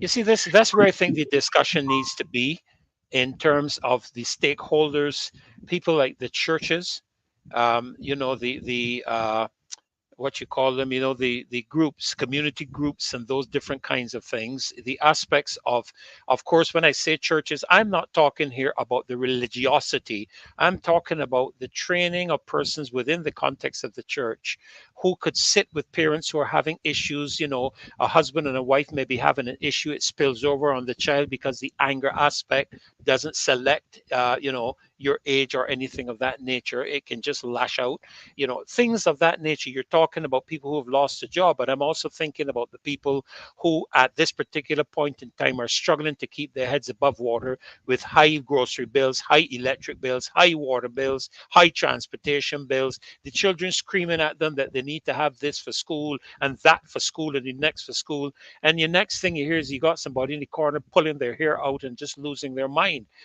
So all of these are things I think it's important for the government to have a non-intimidating discussion. And I am sick and fed up of discussions being held. I do not want to see the Prime Minister at a meeting with the Barbados Parent Teachers Association or parents. Don't come, because there is a reality that a leader intimidates. I mean, that happens even in the church, Felicia. Sometimes I have meetings with other, I put other people to meetings because if I turn up, people are simply not going to talk, because I am there. So I put other people to do the meetings, to record minutes and so forth, inform me as to what is happening so I can have my input. And so I think there are things like this that need to be engaged so that as a community, as a society, we can address the whole matter holistically. You would know the days when Sunday school, man, my mother would have me in Sunday school at 3 o'clock every Sunday evening at St. Philip the Less Parish Church down in Basketball. And you used to have parents sending children to school. It was at the cathedral for many years, and I saw that translate to parents coming to church with their children, and setting certain things in place. When you would rather buy uh, these foolish yellow snacks and whatnot, rather than give a beggar on the street a few dollars, what you're doing is instilling a value in the child. The child sees you buy corn curls rather than help somebody on the street. All of these are things we don't realize are helping to instill values within our children as they watch how we perform. Huh? So I agree we need to have this as a discussion. What I don't want to have right now is a discussion on what needs to be done to secure the schools and to secure the matters of having access to things in school that you shouldn't. You know what I'm saying? And there was a time, Felicia, that when I left school, I had to go home. I could not be seen on the street in school uniform. Otherwise, the next day I would be sanctioned at school. You know, so all of these failures, even in the disciplinary action at school and at home and so on, these are all discussions I think that need to be engaged. So, well, I tell you, I don't know if you want to give a couple of quick closing remarks, because I got this fellow Key Mercer biting at my heels to come on for his segment.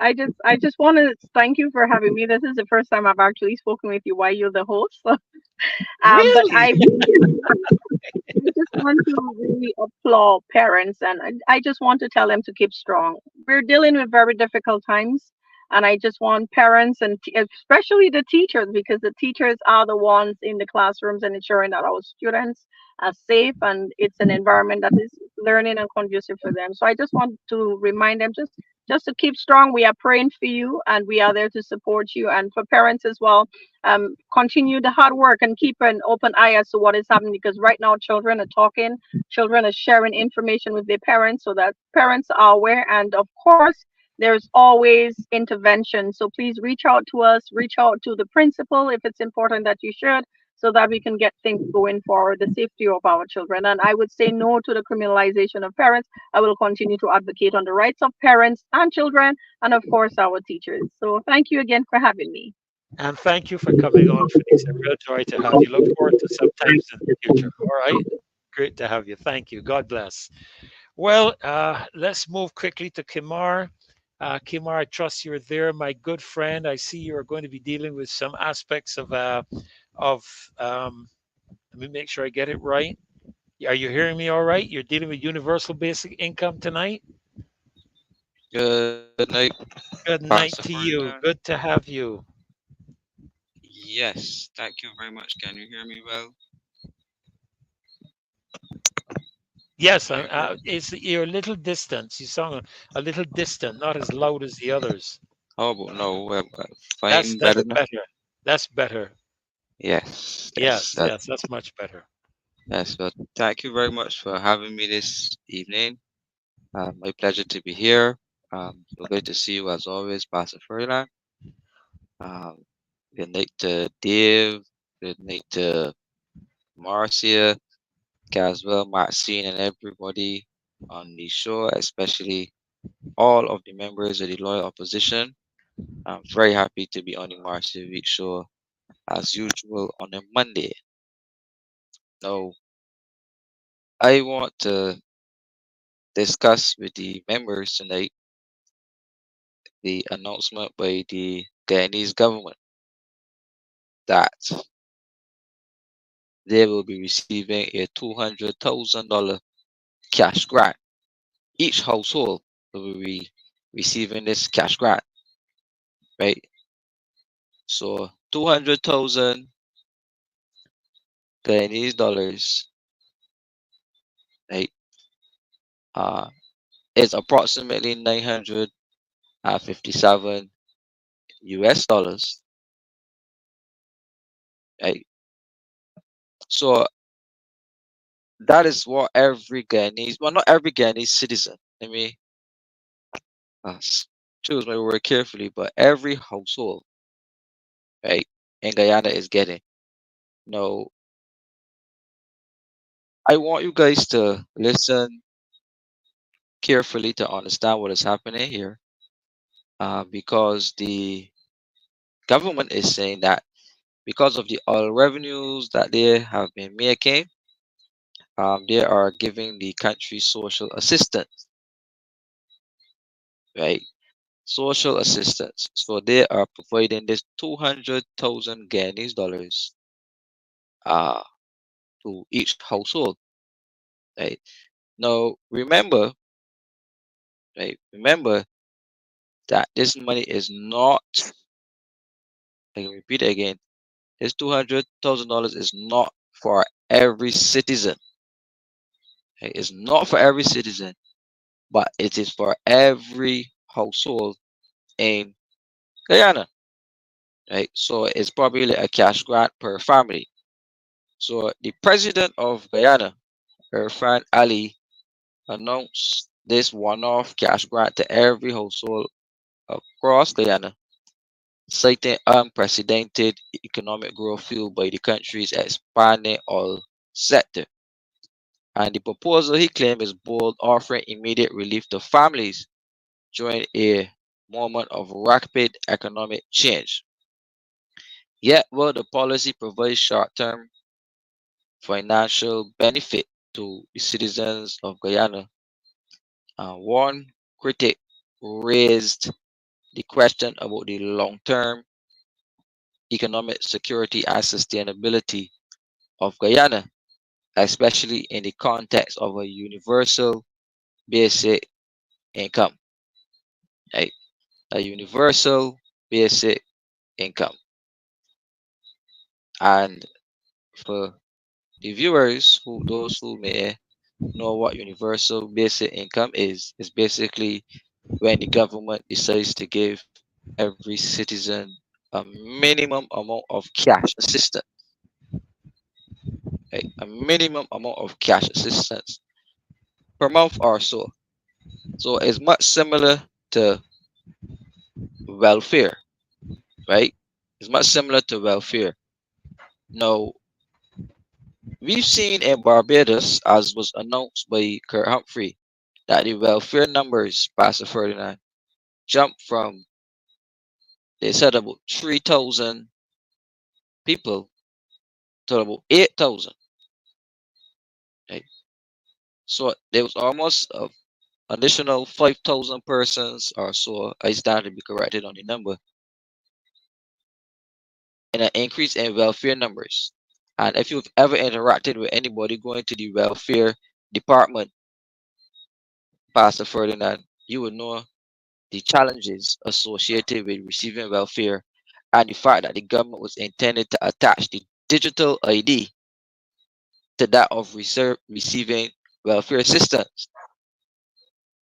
Right? So in Guyana now, here's what the government is coming with.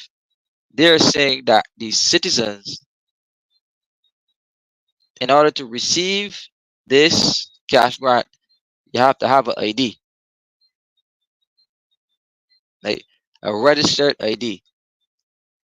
And we've discussed on the show previously where the government of Guyana announced their intention to have a one digital card where all of the public services and all the other required services would be on this one specific card.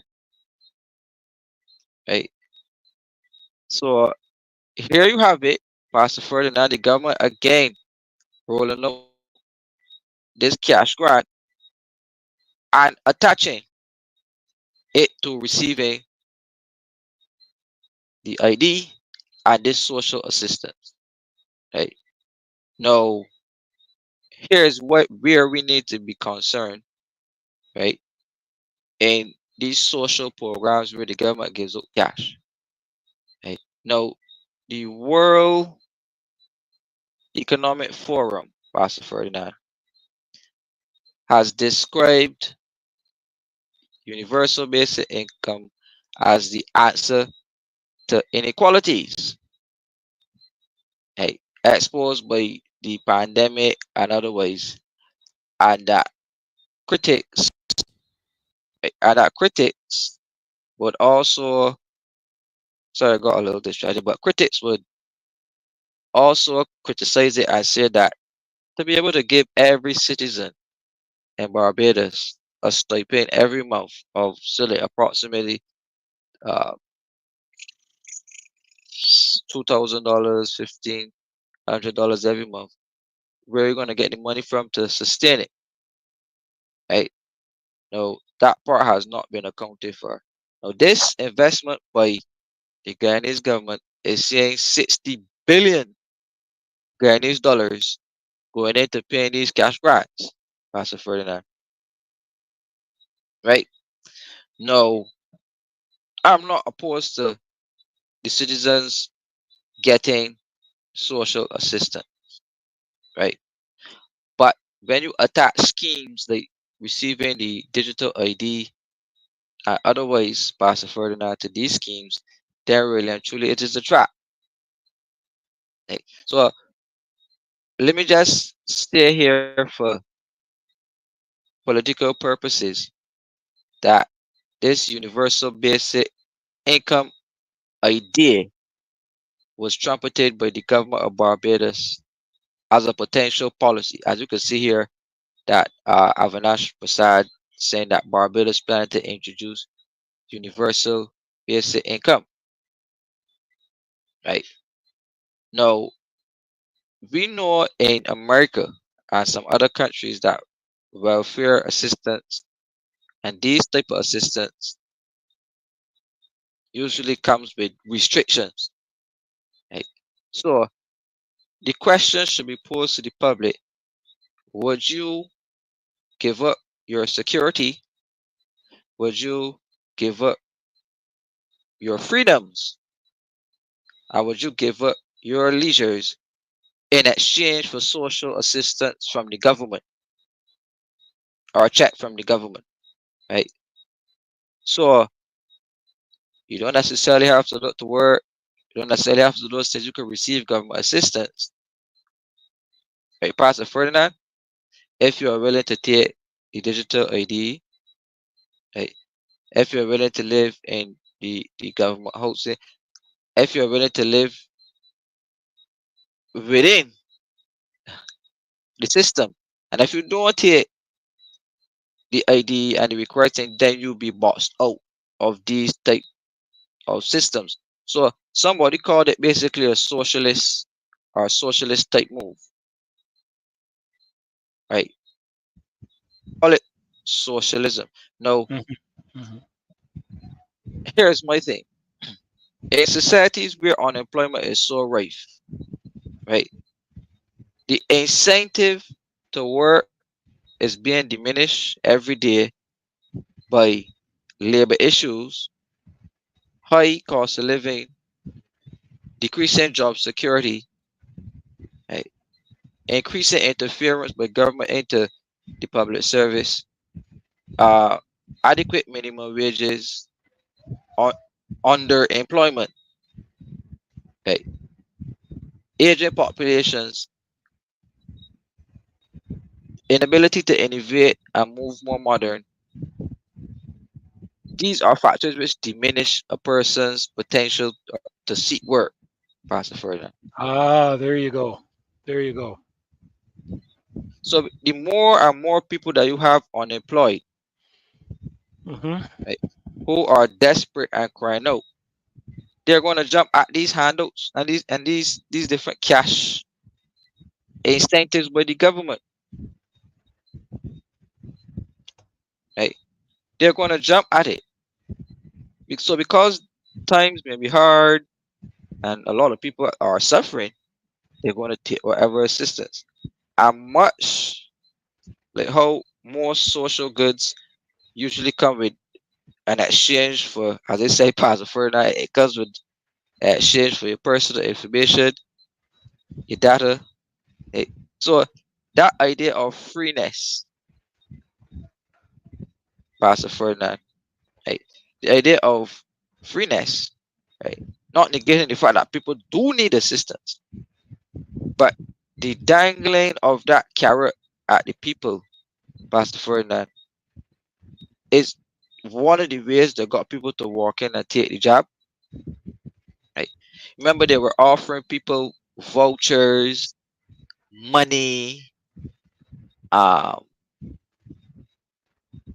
all types of financial incentives to be able to go and take the job, right? So here is it: you make the conditions for genuine economic growth more and more difficult, and you create a society, right? You create a society where more and more people depend on the government for assistance. And when the government controls more and more of the population at that subsistence level, it is their mentality that the people are much easier to control and sway in a particular direction because they could just cut off the assistance, right, Pastor Ferdinand? So this grant in Guyana, not as I said, not anything wrong with receiving a grant, getting a grant, but the grant usually comes with conditions, much like how loans from the IMF, loans from the IDB, loans from the CDB comes with conditions. Grants from the Chinese government comes with conditions, right? These type of grants come with conditions, right? So remember the saying, you own nothing and you'll be happy, right? Now, countries, Pastor Ferdinand, around the world, United States, Canada, the World Economic Forum, and these large think tanks say that a new social contract needs to emerge that resembles, that rebalances, sorry, the deep inequalities that are prevalent across societies. And to put it bluntly, the question should no longer be whether resources for effective social protection can be found, but how they can be found. A universal basic income promises to be a useful element of such a framework. Canadian Prime Minister Justin Trudeau pledged 2,000 Canadian a month for the next 4 months to workers who have lost their jobs during the pandemic, which was a short form of universal basic income. We had two $600 programs that were rolled out in the stimulus package offered by the Barbados Prime Minister, which saw vulnerable families receiving $600 a month. There were two separate programs offering $600 a month to citizens who were unemployed in some instances. Right? Now, again, without this level of government assistance, Pastor Ferdinand, you see where there could be serious fallout within society. Okay? Now, genuine assistance is one thing, but because of the small nature and because of how our political system is set up and the distribution of power is usually partisan in the sense that we have an imbalanced parliament at the moment, governments usually weaponize this level of assistance for political gain. Right? So the entire Caribbean, basically economically, if we look at it and test it, would in fantasy like to have universal basic income for many of its citizens. Right? Now, how the current welfare system is set up, they would like to completely reduce and remove all of that in honor to the International Monetary Fund. So remember, Barbados's pension system was restructured. Pastor Ferdinand claiming that it will run out in 2030. However, I can't remember the years, but they restructured the entire NAS and they removed non-contributory pension. Right? Non-contributory pension, in the IMF's opinion, was poorly targeted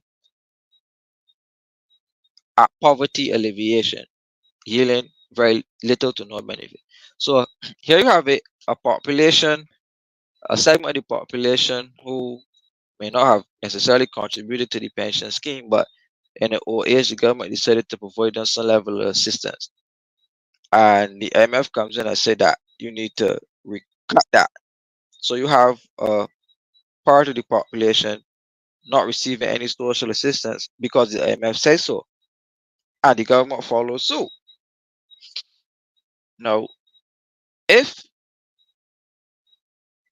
that policy of non-contributory pension is poorly targeted at social assistance, but the solution is universal basic income, right, Pastor Ferdinand, which comes with overt state regulation, which means that more than likely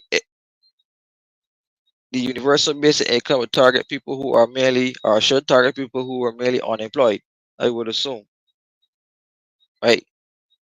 So when you offer this universal basic income at a level that rivals or outbeats the average salary,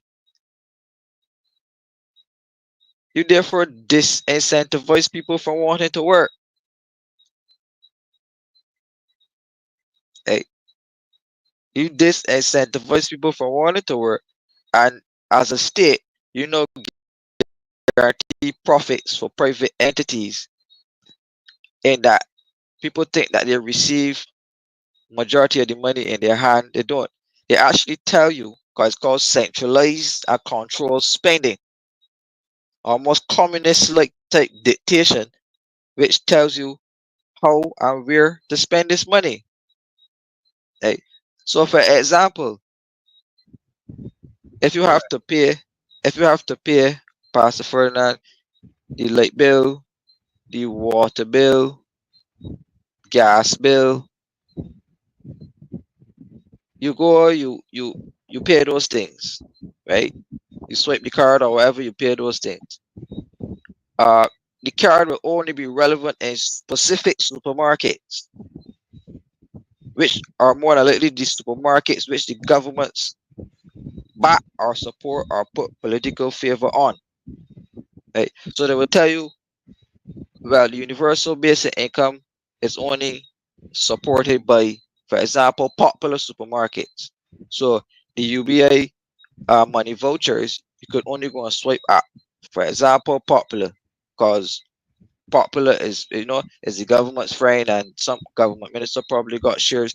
Not saying that that's the case, just drawing an Yeah, example. yeah, yeah. Mhm. Some government minister probably got shares in this, so therefore you're not guaranteeing revenue and income for private businesses through social assistance. Right?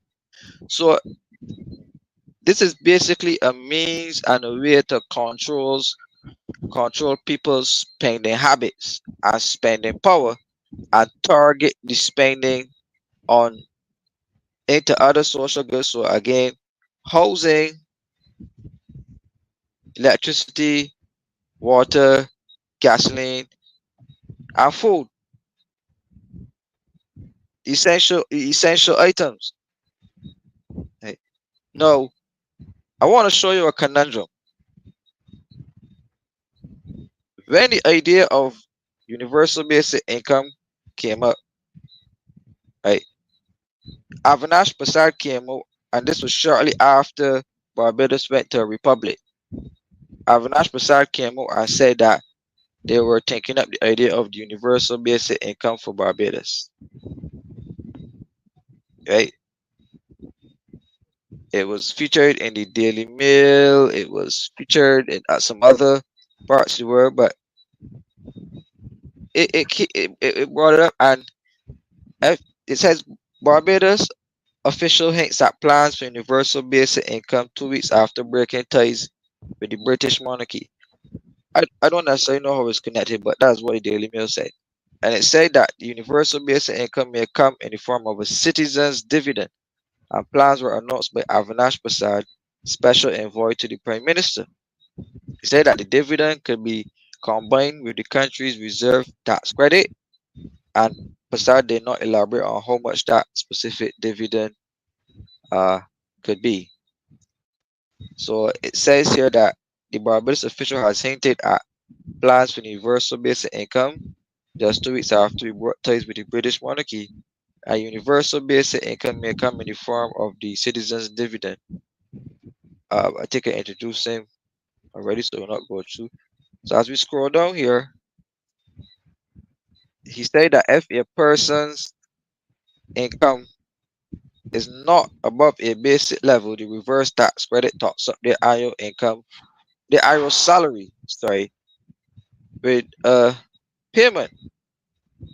Okay, so he was discussing the reverse tax credit, and then he said that the citizens' dividend may be combined with the annual reverse tax credit to form some kind of universal basic income for Barbados' almost 300,000 citizens.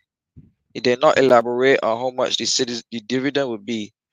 As of 2020, Barbados reported a GDP of around $4.3 billion.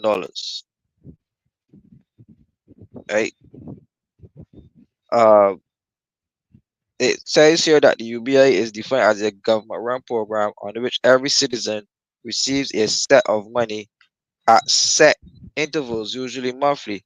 A citizen's dividend, meanwhile, is a form of UBA, depends on the value of natural resources of a country, and on the principle that the natural world is common property for all people, and it proposes that citizens receive payment from revenues raised by the state by leasing or taxing land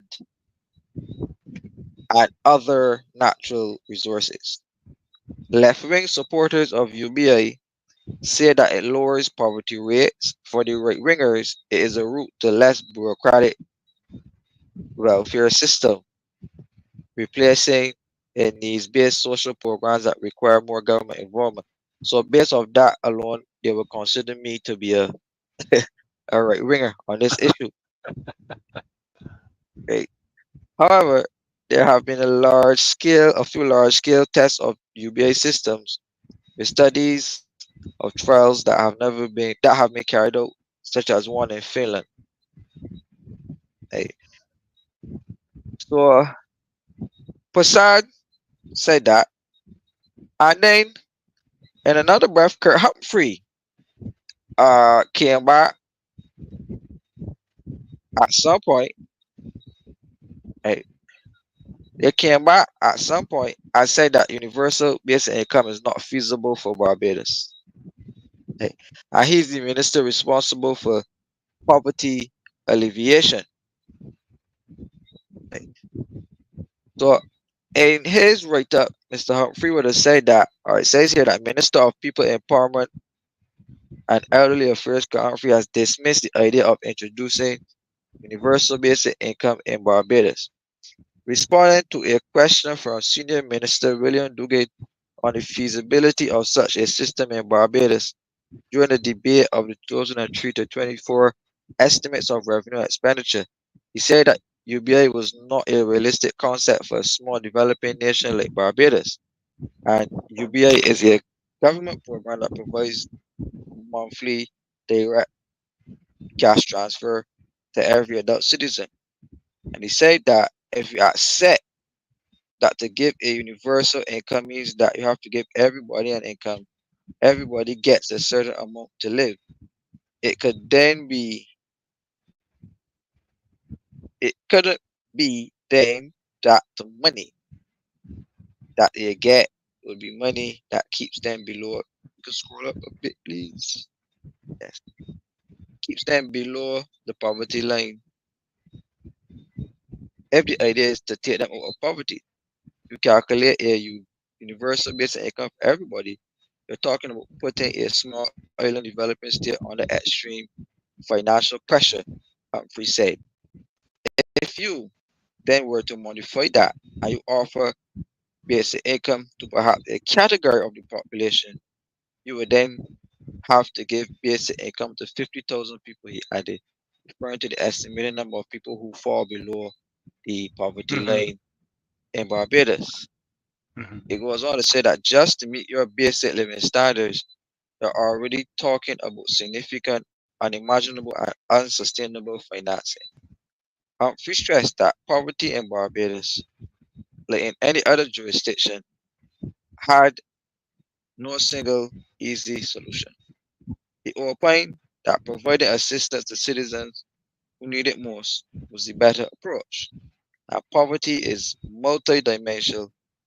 dimensional, and you therefore need to be able to target people to get different things. So not everybody's poverty is the subject of pure income deprivation, like right deprivation. Um, yeah. So there you have divergent views from government officials on how universal basic income should be rolled out. Pastor Ferdinand. Now, in the sense of Guyana offering the grant to households,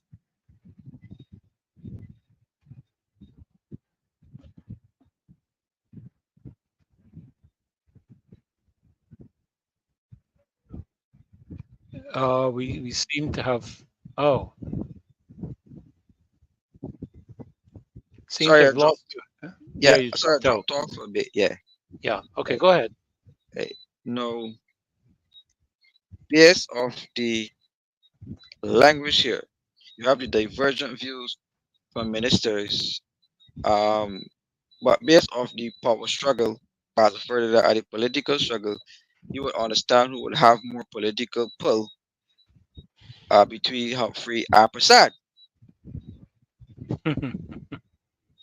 Right? Mm. So concepts like again more, and I must issue a disclaimer here that as part of the last manifesto for the DLP for the 2022 election, they had universal basic income as part of one of the manifesto promises.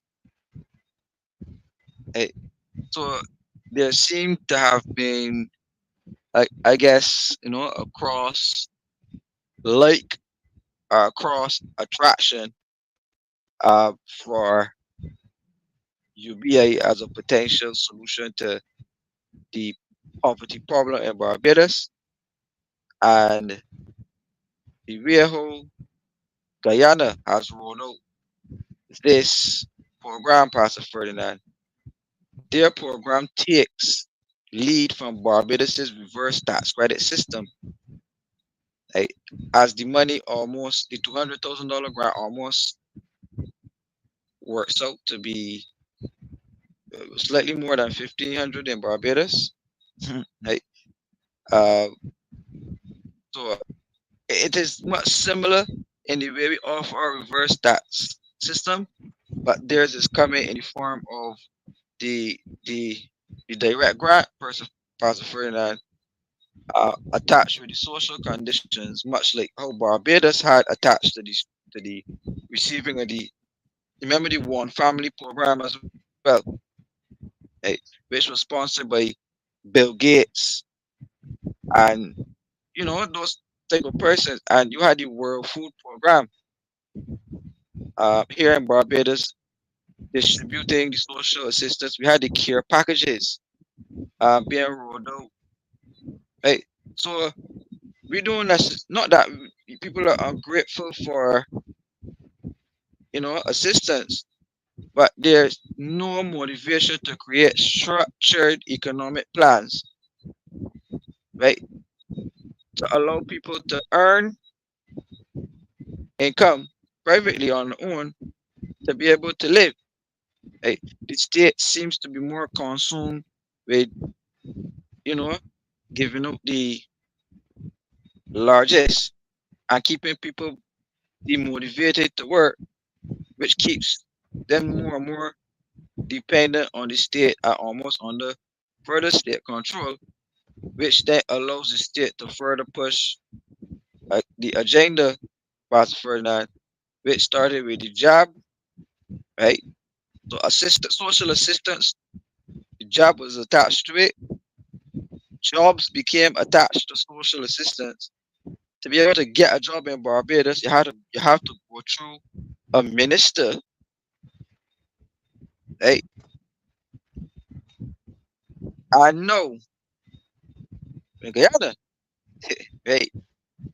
We need to monitor now how this specific $200,000 grant will be rolled out. It will be rolled out along partisan lines, usually how Barbados's social assistance is rolled out. Right? And essentially, what is the catch? At the end of the day, and if this is all leading to a Caribbean-wide movement as a solution of poverty to put all of these countries on universal basic income. So that is the end of my rapport, Well, Pastor Ferdinand. well, Kimar, let me throw some things out at you. I sometimes people hear me say things on this show and think I'm a conspiracist. I do my research. When I say something on this show, you can be sure I have done my research. From the time you connect, and you can correct me if I to make sure I've heard you correctly. You said there was a connection between the registration for social support to the Barbados Digital ID. Am I correct? Yeah, you remember the Barbados Identity Management Bill, Yes. which said that you cannot vote, you cannot have a driver's license, you cannot get access to public services, which included welfare, healthcare, everything, if you Hmm. refuse to get the digital ID. Exactly. Exactly. Now, what this says to me, because one of the things that the globalists are looking at that has been discussed, this is not conspiracy, it has been discussed that during the next pandemic or global emergency, and I'm not going to say anything more on that, they are introducing something called 15-minute cities. What that means, Kimar, is that you will not be able to shop, buy, do anything outside of a 15-minute limit from where you are located if you have the ID card. Now, this is confirmed by the World Economic Forum. All right. So if you're tying this universal basic income to, as you say, if you're connecting it with other components that are not necessarily related to the income of the individual, such as having to have an ID card, the digital ID. What it's doing is the government is now controlling, and you said it, where you can shop. The illustration you used was popular. So you can't use that card where your universal basic income is deposited to shop anywhere other than popular. You can't use it to put in gas anywhere other than X. You can't use it to travel on any vehicle that's going to go outside of your limit, because outside of your limit, the card will not work. This is discussed by the World Economic Forum, and all I can hear as you were rolling this out and speaking concerning it is governmental control. That is what I am hearing. They did this, they tried it in Canada during the pandemic. They tried it in Australia during the pandemic. This matter of governmental control. And we even to some degree tried it here. I'm not going to get into the matter because they're going to have some people here, if they're not lucky, can go to jail coming out of the pandemic that we have had, because there is a move internationally to hold governmental leaders accountable and to have them prosecuted for their actions during the pandemic. But I'm going to leave that there, because what I'm hearing you say is, number one, this universal basic income, I think you just mentioned it, can affect the I'm just looking at my notes, can affect the incentive to work. Did you not mention something along that line? Yeah, yeah. If you get free money, $2,000 a month, comfortable for staying at home, where would you go and look to get a job working hard to get paid 15?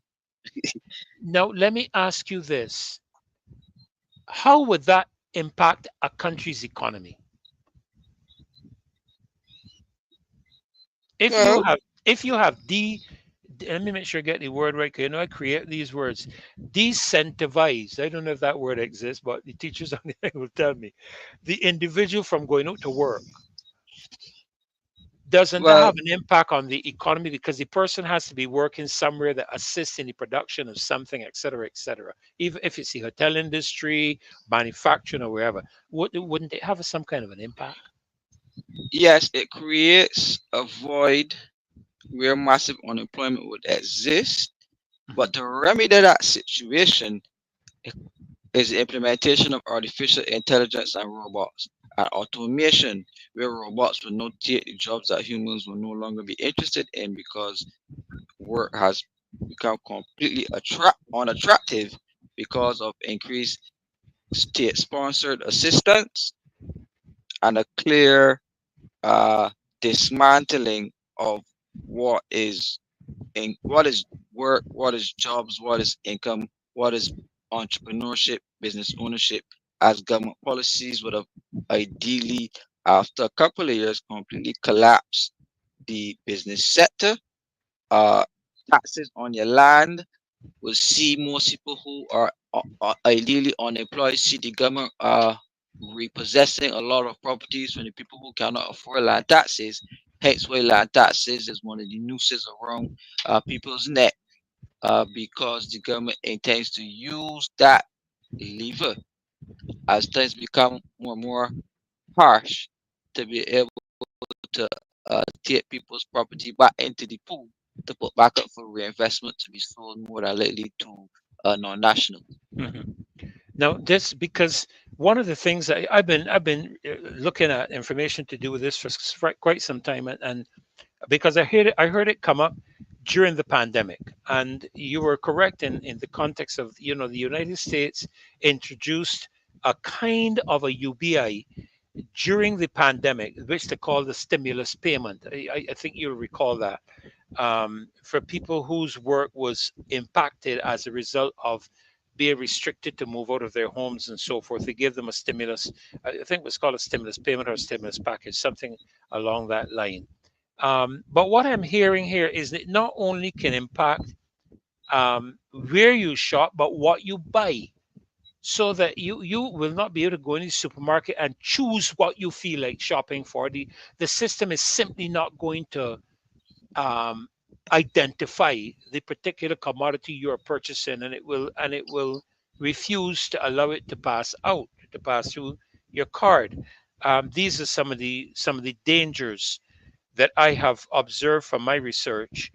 um, I've observed, and I'm sure you have as well, that while there are those countries um, who have had some aspect of success with a similar type of system, one of the dangers uh, that exists is not only in terms of the disincentive to work, but also an aspect of an increase in poverty. I saw this, and then the other one has to do with the expense. Where are we going to get this money from, Kimar?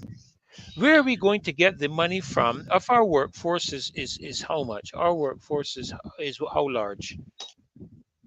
But I don't have a total number, but the idea, as was said by the World Economic Forum, is not necessarily to consider the economic metric, but consider the social metric.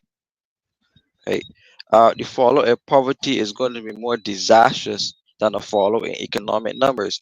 That is the sweet talk that is coming straight from the devil's mouth Yes, to get yes, you to jump off, you know, to get yes, you to jump yes. off the mountain. So, sound economic management, Pastor Ferdinand will tell you straight off the bat that this is something highly impossible and unsustainable, especially for a country that does not have many resources, and taxation is where this country draws majority of its revenue from. Right? Hmm. So they would encourage you to become extremely reckless and fiscally irresponsible to provide this UBA, knowing that it's going to completely destroy the country. And then you have to go and run to their partner institutions like the IMF and the IDB for To borrow loans. money. Yes. As a matter of fact, that is what I'm reading concerning Finland. I was just reading concerning Finland, where it was impossibly expensive to maintain, and it increased the government deficit in Finland by over 5%. There was a study in the US that showed that in 2018, that giving $1,000 a month stipend to every adult in the United States would cost America $3.81 trillion a year, or 21% of their 2018 GDP, or about 78% of their 2018 tax revenue, which means that you would just continue to increase the deficit in terms of your expenditure. Your loan bill is going to rise. How are we going to pay for that? Uh, the idea or the ideas of paying for it do not exist within the minds of those persons who we have in parliament right now. The same very young people that are killing themselves, going to prison, being abused every day, not being given opportunity, that are leaving the country in droves. The ideas exist within their minds, and the energy exists within the young and not within the youth to come up with concepts that are going to ensure their survival for the next 50 years, right? And then another set of young people will come along with the ideas to push them when they become seniors, right? So we need to find a way for all generations, Pastor Ferdinand, the young, the not so young, the seniors, to all come together as a society to ensure that we could tackle these social ailments that exist from the economic, I would call warfare Hmm. that's being waged on the people of the Caribbean through some of these development uh, policies that are rolled out by these Charlotte institutions. Nothing short of devilish and demonic. Just for you all listening to the show tonight, this is the time you can call in 2367000 and give your views, express your views. We've had a lot expressed on the show tonight, eh, Nigel? From the time we started with you, all the way through with Mr. Phillips, Grenville Phillips, and then Felicia Dujon, of course, now with Kimar on this matter of universal basic income. And for those of you who may not have understood. What Kimar is talking about is where the government will pay every citizen a certain amount of money per month. And what we're saying is that in three areas that I have identified, this could be problematic. That is in the area of alleviation of poverty, that it could actually result in an increase in poverty, because at the end of the day you have to borrow money to pay these bills. um, the expense of the UBI program and the incentive, the removal of the incentive to work, which of course will have ramifications from an economic position to the country. So 2367000. If you want to give us a call, the lines are open for you to call, and they will put you straight through to us here on the program. While we're waiting for that first caller, Nigel, I don't know if there's any comments you would like to make on the basis. I mean, what Kimar has shared is concerning, to say the least. Yes, I do have something to say, to add or to highlight what Kimar raised tonight. What we have to understand in order for us to fully appreciate what is going on and what is happening to us, we have to come to the realization that so-called political independence, sovereignty, and nationhood, they were all a series of strategic accommodations made by the colonialists. Okay? And the sad thing about that is, or surrounding that, is that for us, coming from us, the process of decolonization has been abandoned. Okay? Because we could not have achieved the level of progress we had achieved previously, beginning in the 1930s and 40s and coming on up to the 60s and to today. We could not have accomplished what we have accomplished without the struggle, the decolonization struggle. Okay, you go right away back to Buster, Nanny Gregg, and Tony. You come right away up to Clement Payne, Israel Lovell, Sir Frank Walcott, Sir Grantley Adams, Sir Hugh Springer. We don't hear much about Sir Hugh Springer and his work in not only in the university but in the trade union. These gentlemen and ladies carried out the decolonization program, but we have become so satisfied that we have abandoned that struggle. And I want to say that the the enemy or the globalists, the colonialists, they never gave up their attempt to control and dominate us. Okay? And you are wondering where the money is going to come from. The world now is moving back to the stage whereby the globalists or a few individuals are going to be controlling everything.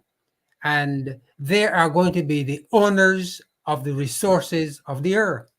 And therefore, since they will have us in captivity, they will be supplying the money because they will own us, they will own the resources, and just to keep us functioning as functionaries in the system, they will provide basic necessities for us to keep us happy.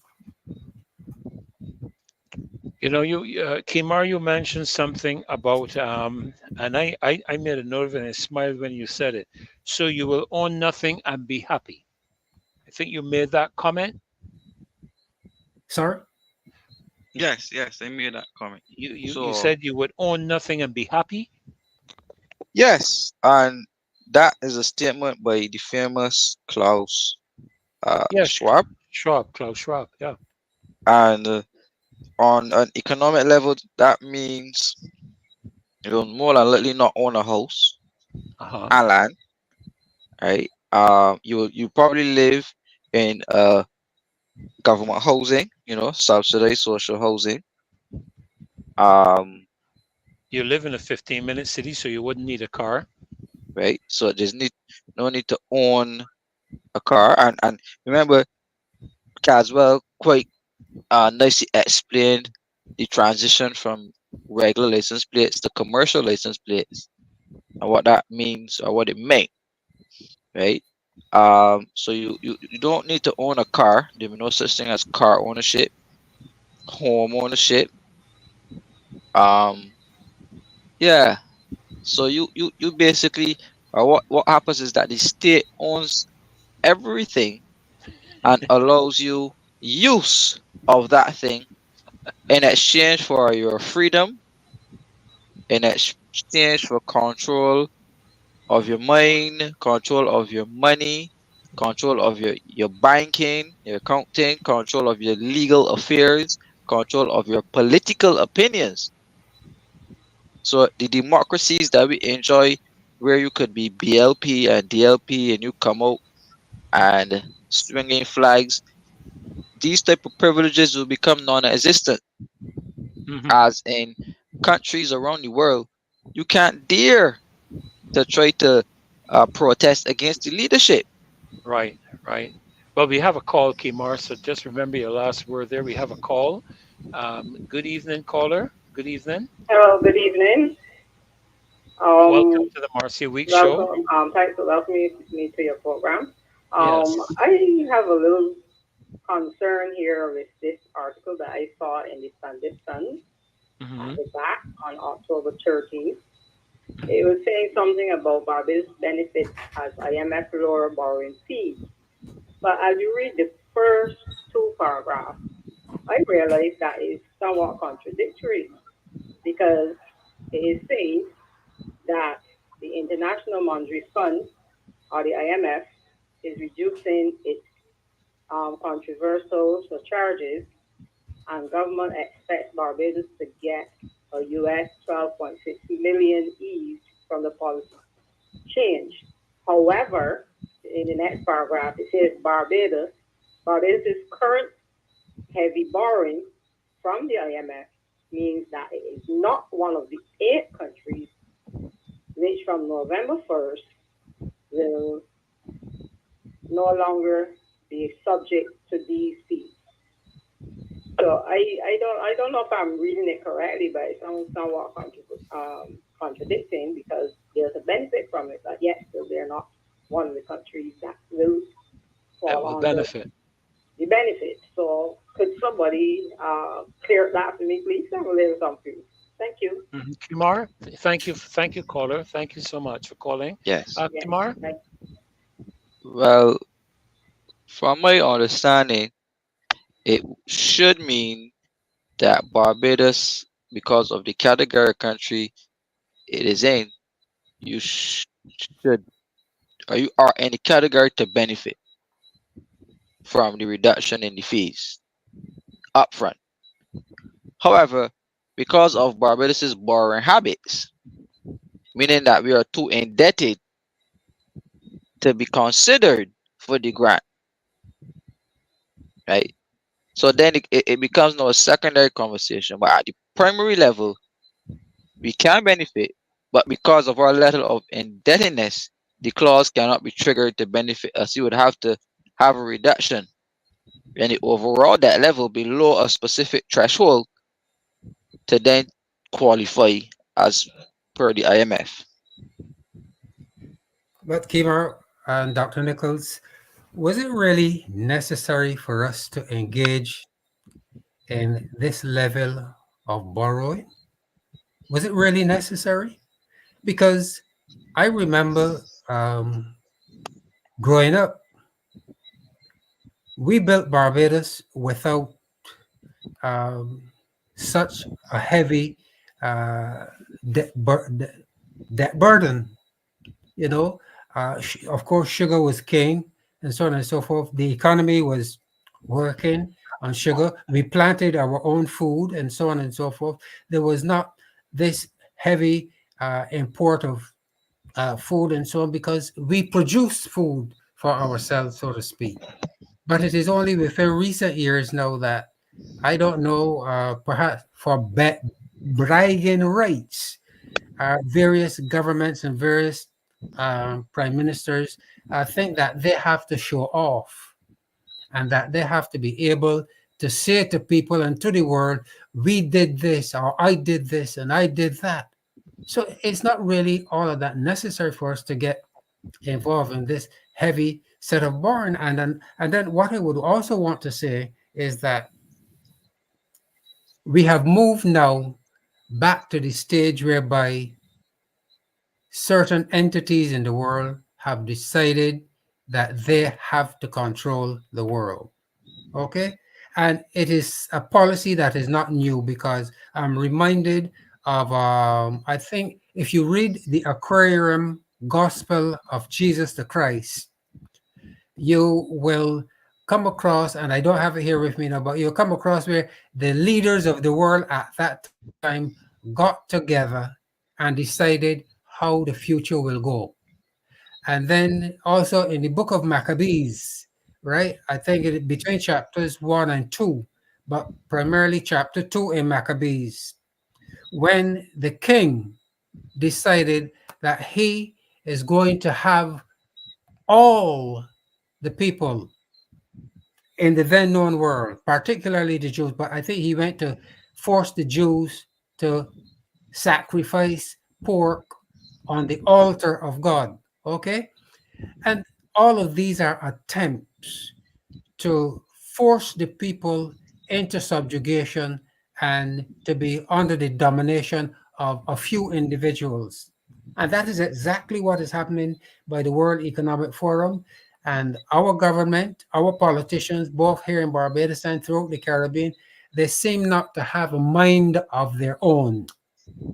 They seem to be totally deculturalized, no connection to their African roots, so to speak. And they're just swallowing hook, line, and sinker, as we say, everything that is pushed at them. Well, wouldn't you say, Kimar, that one of the reasons for this is the stranglehold that the financial institutions have around our governments, in terms of how indebted we are to them, where they literally can, there's the old saying, he that pays the piper plays the tune. Would one be able to say that that is the case? We're having things imposed upon us as a country for which the government has no choice. It's almost as if they're being held under duress. Would I be accurate in that assessment, or would I be a Well, conspiracist? well, you are given a more younger uh, uh, analysis of the situation. If you go back, into history, Barbados and the majority of the Caribbean has been under duress for eons because they've been colonies, right? Mhm. Independence is only a modern concept, right? Right? It's only a modern concept. Um, with the exception of Haiti, uh, majority of these countries were under subjugation, and the m- modern day institutions are more refined institutions targeting another level Mhm. of the oppression, Yeah. Hmm. Hmm. right? Yeah. So it's not a case where you're now seeing a face to it, a monetary face, but the oppression, if you trail back, it started with the oppression of the mind when the slave codes were Yes. written right here in Barbados, when the commercial sector was set up for a peasant-like economy, which were ruled by the elite classes who still today control the wealth.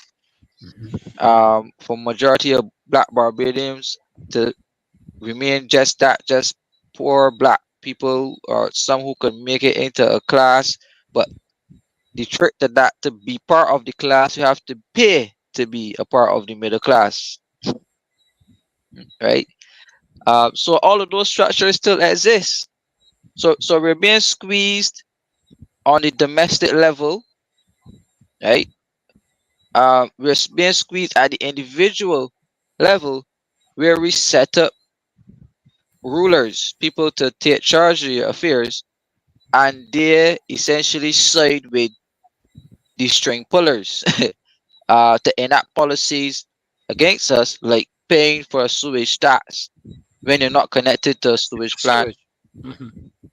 Like, those are the type of oppressive ideals that a slave own, a slave master, and a slave would have.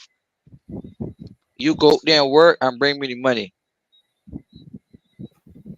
Sounds So, so in essence, we are neither independent nor a republic. to me, a republic was not defined by anybody for me. So I don't even try to define it for the government to hear and try to run off with it. Hmm. But as for independence, we were given independence on paper, but the economic structures and the legal structures and Still the remain in political place. structures still remain in place. Still remain in place. Exactly. But So you see, Dr. exactly. Nichols, um, Kimar just raised an interesting point there. We were given independence. Nobody gives you independence. The only way you obtain independence is when you do like the people in like what the people did in 1804, 1803, 1804. What the Vietnamese people did, what the Chinese did. No? That's the only way you get independence. But you see, we have a global system that was established and maintained by oppression. Okay? We were granted, there was, as I said, there were a series of accommodations just to make us happy, just to make us happy and compliant. But we have never been independent. And I mean, they say we are a republic now, but what kind of a republic? Could we be a republic and in so much debt to the IMF? And the prime minister recently signed the pact, the United Nations pact. Are we a republic? And are we independent? You know, I there's some things that I hesitate to say on the show because it's not always wisdom. They tell me it's not always wisdom to say everything you know, but I do know. I do know for a fact that there were philanthropic efforts to assist in terms of poverty alleviation and so on here in Barbados. I'm not going to say much about it because I was in the midst of attempting to do what I could with regards to that. But you know, when I stop and I look at our current status of affairs in Barbados and the fact that we sit here on this show, and I don't know if many Barbadians realize how much is being dictated to, whether they wish to admit it or not, is dictated to our government by external forces. You have to do it. Okay, you have to do it. We are not even in a position because we don't have the intestinal fortitude within the context of our leadership and the alternative relationships to be able to say, no, we don't need you. But Pastor Fernand, I want to remind you that we tend to focus on the IMF, but Oh, yes. there are other imperial institutions who have taken root in the Caribbean eons ago, and Yes, they yes, you're operate right. right here, and we really truly don't see them. Hmm. But Hmm. you have the World Trade Organization Correct. through globalization and otherwise have colonized many of the economic policies of the world. Um, the United States Foreign Policy Department dictates a lot Oh, as to what yes. happens in countries. Oh, yes. Um, then there's the geopolitical squeeze, and these institutions that operate much covert, like the WTO, they have the ability to dictate your trade policies. So if you want to be part of the big boys, and you want to be up there with the globalists, you have to pay to play. Right? So don't think that Barbados going to all of these large functions and UNCTAD and this and that. We have to pay for all of that. Yes. Right? Yes. So I'm saying, and they have said before that Barbados punches above its weight because Barbados would go on a borrowing spree or debt spree just to be able to be up there in the international world seeking stardom, Hmm. right? At the expense of the taxpayers, because again, the invitation is never free. If the invitation were free, the invitation would go to Guyana, if you get where I'm coming from with that. Yes, sir. I do. I do. Well, I do. it speaks volumes about the quality of leadership that we have in Barbados today. Just quickly, Uh, just quickly, remember your last word, Nigel. Just want the people to sorry, know. sorry. Just want the people to know that you can give us your calls 2367000 2367000 if you'd like to reach out to us and express your perspectives. 2367000. Go ahead, Nigel. We're You were talking about the leadership in the country. yes, yes. In 1966, wasn't it novel that the right excellent Errol Walton Barrow said, "We will be friends of all and satellite of none." Back in 19, was it 19? Yes, when the shipwrighter agreement came up, Yes, yes. Prime Minister Owen Arthur said straight, no, no. And if I may draw from my own experience, when I was in foreign affairs, I worked in foreign affairs for a little while. I was in the protocol department. A certain army general from one of the superpowers, he called in and requested that I take a certain action for him, which was against our policy at the time. I said no. I told him, I said no, sorry, I cannot grant you that. I cannot grant you that favor. He said to me, well, do you know who you are talking to? You are talking to, and my response to him was, well, you are speaking to a representative of the government of Barbados. No, I cannot grant you your request. Plain and simple. Can our leaders adopt a similar attitude when they know that something is going to be to the detriment of their nation, of their people? Well, it leaves you to wonder, Nigel, and these are just questions that we have to ask. It leaves you to wonder to what degree, if any, because we are not saying that it is, to what degree, if any, are our members of our government I'm going to be careful. I don't often choose my words too carefully. I speak my mind, but being compensated to maintain a particular status for the benefit. You take, for example, and I didn't get around to touch on it tonight, but I'm sure, Nigel, you and Kimar have heard about the government acquisition for property in St. James to move the whole tongue, um, what you call that again? The The police whole station and that police area. station and whatnot to move that area out. And my understanding is that that area is likely going to be acquired Sold. Mhm. acquired by some rich British billionaire, and I understand from what I have received, I said I understand. I don't know how true it is. The Whole Town Civic Center, thank you, Judith.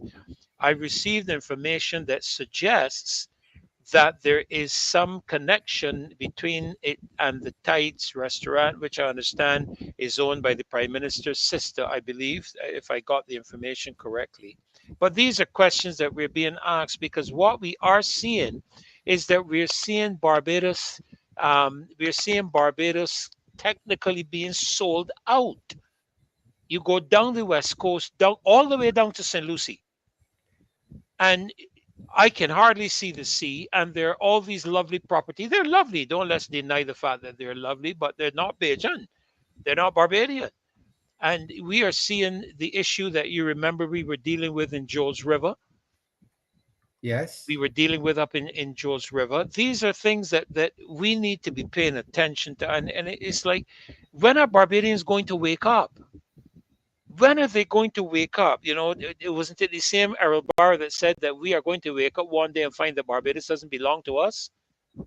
It's almost like if we are hurrying toward that situation, you know. And when I hear Kimar bring into us the suggestion of a UBI, it suggests to me that this is a great position for them to try to put the people into, so that the rest can be discarded for their own benefits. You know, I don't know.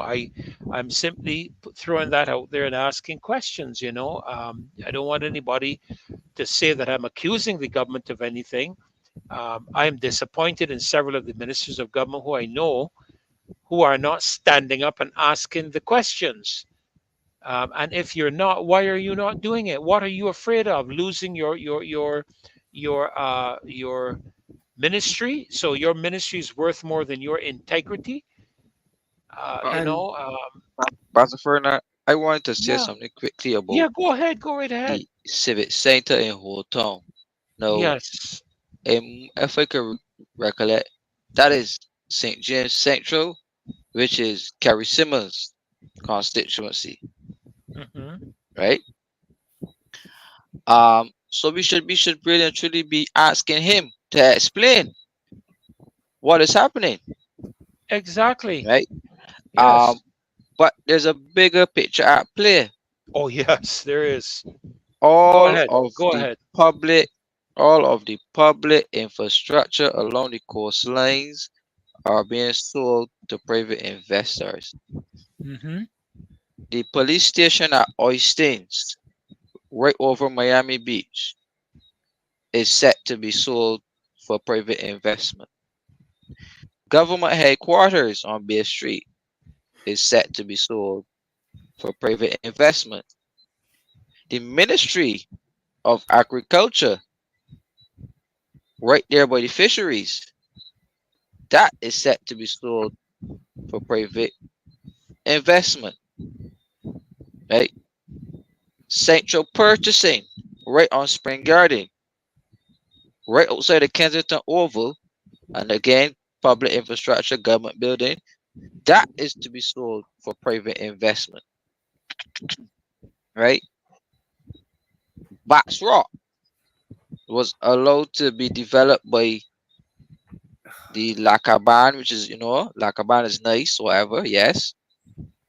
But you get the point I'm making, right? yeah, And if you go further down, you said there was one point in time that the fish market in Paynes Bay was being rumors are being tossed around that they was sold to be sold as well. So all of the public infrastructure, government owned property, where police stations, maybe post offices, which are close to prime real estate, the government seems to have rolled out a change of use policy and are removing the state assets in favor of private investment. Just look at St. Anne's Fort by the BDF, and that will tell you a lot.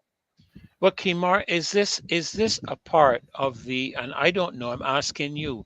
Is this a part of the demands of the International Monetary Fund in terms of what they are requiring government to do in terms of divesting of state property? Is that anything to do with the IMF requirements?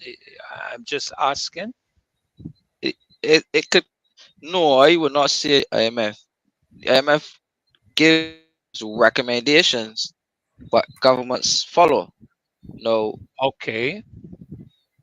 I could you could say here that this could be a plan of the private sector along with a few politicians Hmm. to, you know, siphon off their assets to allow themselves to develop it and get rich in exchange for some kickbacks, maybe, stuff like that. Hmm. So I won't blame the IMF per se because I don't Okay. believe that the IMF gets that local in their recommendations, right? Hmm. The Hmm. IMF would more focus on much larger money making opportunities, the airport, seaport, uh, the commercial assets of government.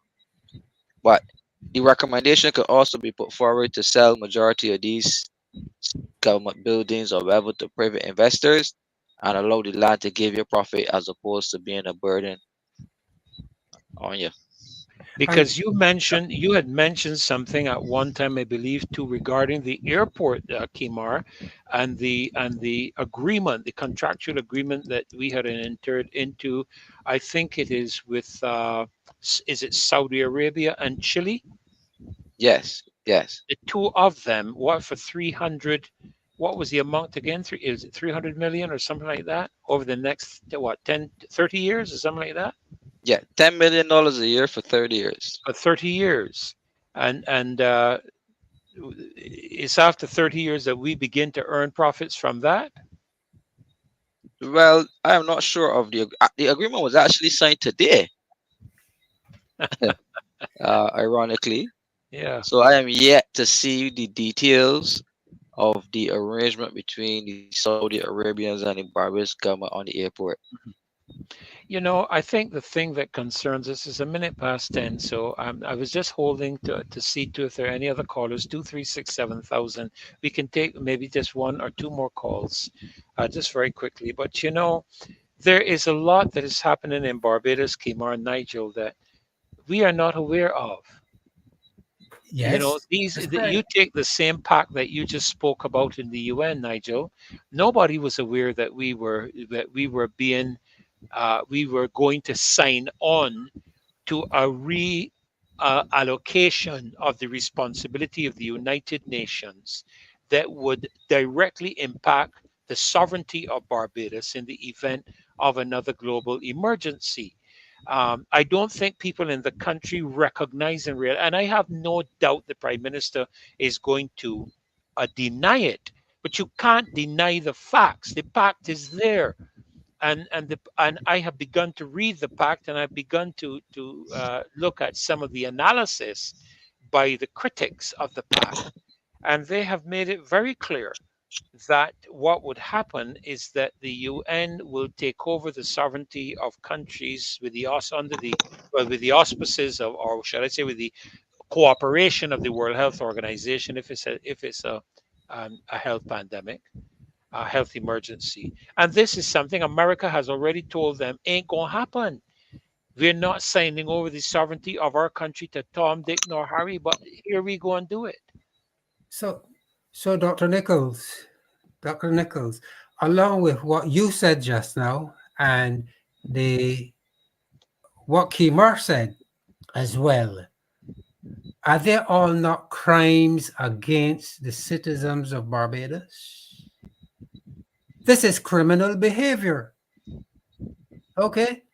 And something has to be done. And then uh, you asked me a question earlier about whether I am speaking about violence and so on and so forth. Though whatever is being done to Barbados, they're all crimes against the people. Yet still, people would want to maybe accuse me or suggest that I am inciting riot and violence and all kind of nonsense. But can we? And what kind of a human being would we be to sit back and allow a government to do this to us? Mhm, mhm. And why would someone want to punish me or accuse me or impose the cybercrime bill on me and so on, and other members of the loyal opposition for raising our concerns, our legitimate concerns about what is happening to our country? But nobody, anyone ever, when are we going to start locking up politicians? When are we going to start it? Well, Because right in the political arena, th- just there, we are having the criminal acts against the citizens of Barbados, but nobody dares to challenge the criminality of the But government but, against the citizens of Barbados. go but ahead. Mr. Go ahead, Newton, Kimar. the head of the anti-corruption unit is a man who was fired as the commissioner of police for wiretapping. Well, I have lived long enough, and look, I am not afraid of the government, no World Health Organization. I'm not afraid of anybody. You got your brother here, boy. I tell I you. am a citizen of Barbados. I have the right to speak on the issues affecting this country.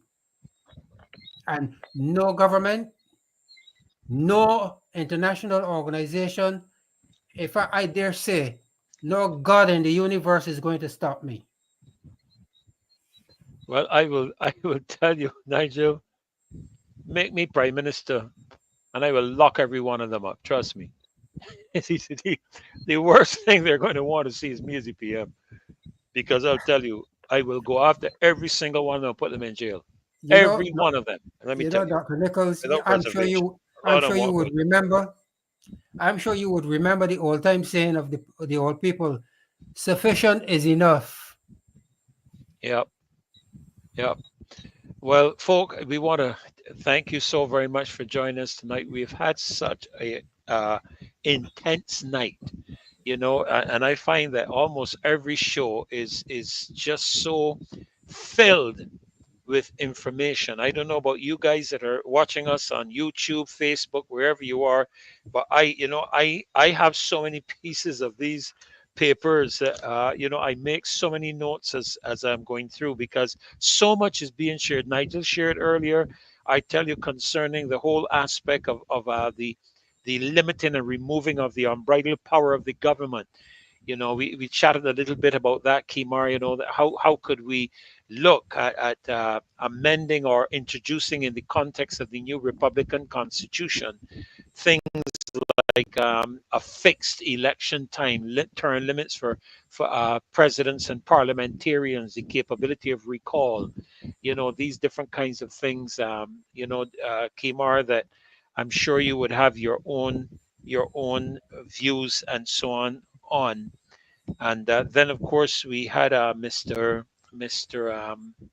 Grenville Phillips come on to talk about the situation with the water in St. Lucie, the aspects of the laying of pipes, and he suggested the laying of pipes on the sides of the streets. Felicia joined us with the matters of school, the school safety and teachers' concerns. We had a brief discussion with regards to that, and of course yourself, dealing with universal basic income. It is such a learning experience when you come on here. So we want to thank all of you. I know Grenville and them have gone, and Felicia has gone, but we want to thank all of you for being on the show tonight and contributing in such a tremendous way. Of course, we could not recognize the loyal opposition that makes this show possible. All of you, and so many comments there, just so many. We can't carry all of them, but thank you all so much for your support. And I want to just remind you of that young lady who has that issue with water, and the water is available from Alka. Let me make sure I get it correct. Alka 10 Inc., located in the Lears Lears Park. In well, that I think that's up by C.O. Williams, somewhere in that area, located in the Lears Business Park.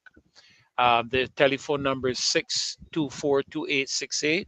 If you wish to buy the water, 5 gallons of it, I think she said is somewhere around $35, and she has to use one 5 gallon lasts 4 to 5 days. And we're looking at persons who can help on a monthly basis, either with a monthly donation or maybe with just purchasing the bottles of water. You can contact us at 2367000 if you'd like to do a monthly donation, or if you'd like to give a one-time donation. That is fine. You can contact us at that number, or have a conversation with Caswell Franklin at the Unity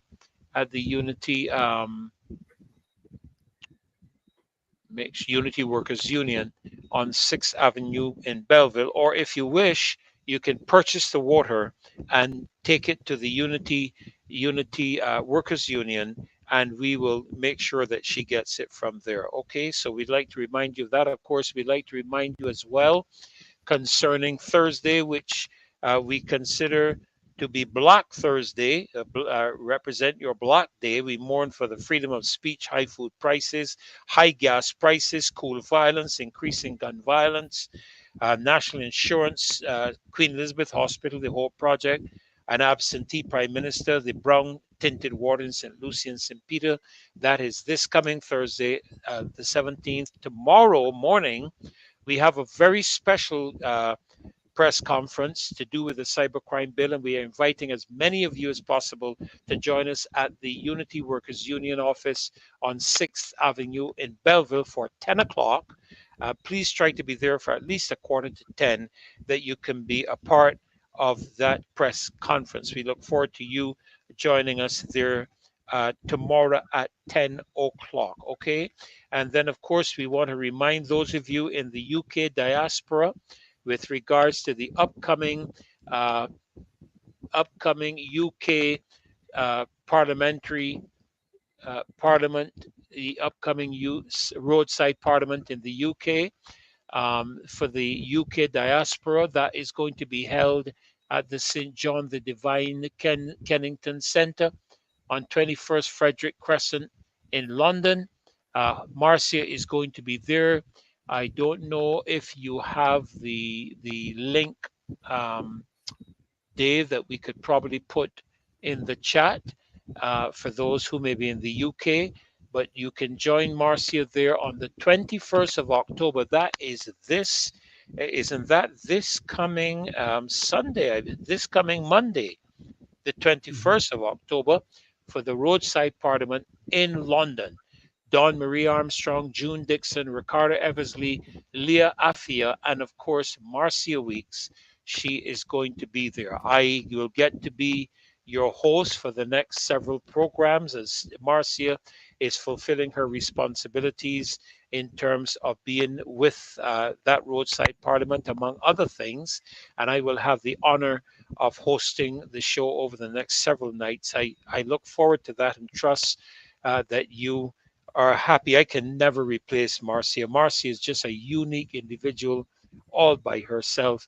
But we thank God that we are able to assist. We are a team, and as I've always said, there's no I in team, just team. And so we have a great team: Maxine McLean, Nigel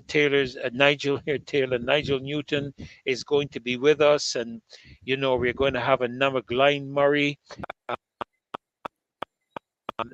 Kmar is going to be there. Several other special guests are going to be joining us. And we look forward to being with you in the next several programs. Please remember as well that clean water is a basic right motorcade on Sunday, October the 27th, 2 o'clock in the afternoon, starting at St. Lucy's Parish Church car park. And we look forward to you joining us, that we can distribute some more water to the needy persons in St. Lucie. So thank you so much for being with us tonight. God bless you richly, Dave. Thank you for taking us out with your lovely songs. Nigel, thank you for being here again tonight. Kimar, what can I say? You're welcome.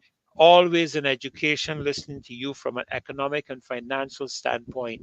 It's just amazing. Thank you so very much, Kimar. Look forward to you being with us whenever you are able. So, Dave, just take us out, my friend, and let's hear some of this great music you always end the program with. Good night to all of you, loyal opposition members. God bless you. I know I'm Thank just an you for being impossible. with us tonight. I know I'm just an prosecutor, no bother. I tell you this already. I want money. Wait, say what? Money. Whoa! Money. Yo! I want money. Wait, she really said that for you? Money. I know I'm just an prosecutor, no bother. I want money. Whoa! Money. Whoa! Money. Money. Money. Yo! Money. You hear that? Money. She want money, yeah? I want money. I want money. You hear that? She want money, yeah? I know I'm just an prosecutor, no bother. I tell you this already. I want money. Money. I want money. Boy, she only care about the money. Bye, girl. Bye.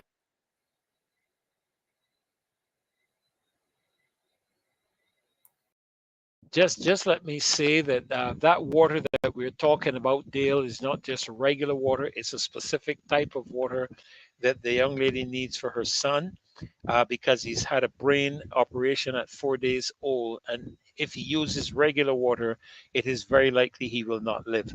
And so that's a very special water that he has to use. Alka 10 water. Okay, so just so you understand, we're not talking about regular water here. We're talking about a very special water that he needs in order to survive. Okay, so go right ahead, Dave, and take us out with your other great. That maths nor English. Pretending to be good. Pretending to be good. Just pretending to be good. Pretending to be good. I just pretending to care about people. I just pretending to care about people. I just pretending to care about people. I just pretending to care about people. Pretending. And I'm pretending to be good at maths nor English. I just pretending to care about people. And I'm pretending to be good at maths nor English. I just pretending to care about people. I'm pretending to be good. And I'm pretending to be good at maths nor English. I just pretending to care about people. And I'm pretending to be good at maths nor English. I just pretending to care about people.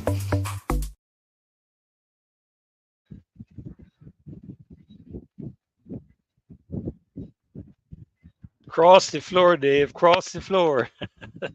Last one. Oh, dear. Dancers, come forward, walk out. This one I got worldwide. Just days after former government backbencher Ralph Thorne crossed the floor, he's taken the oath of office as leader of the opposition. Cross the floor, let me do it some more like Ralph Thorne. Ralph Thorne. On the other side, cross the floor, cross the floor, cross the floor, let me do it some more like Ralph Thorne. Wait there, Ralph Thorne.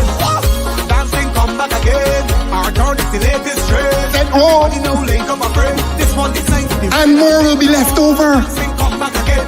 Our turn is the latest. Are these trips so important? Link up my friend. This one designed to the women and men. Yes, I'm for real, member. I am for real.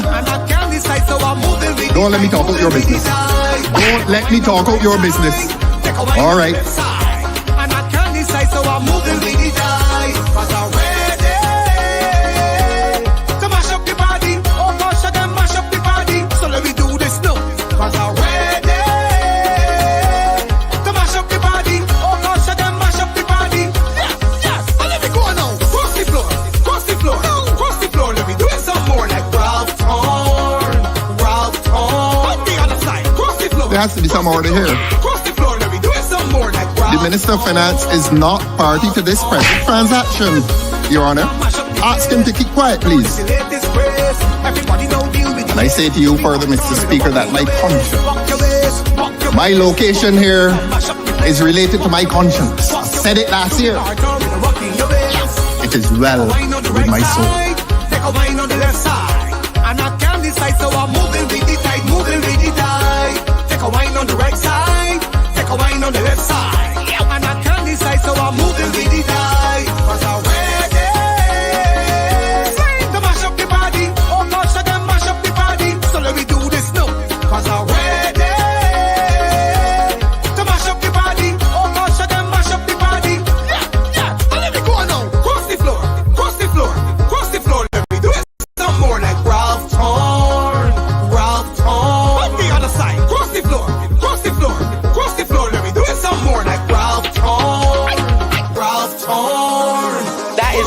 on. So whether he cross or in cross, he will always be there for us. I came to a point where I had to take the decision that if my philosophical and political views do not accord with those of government in terms of its legislation, in terms of its policy, the relationship becomes untenable.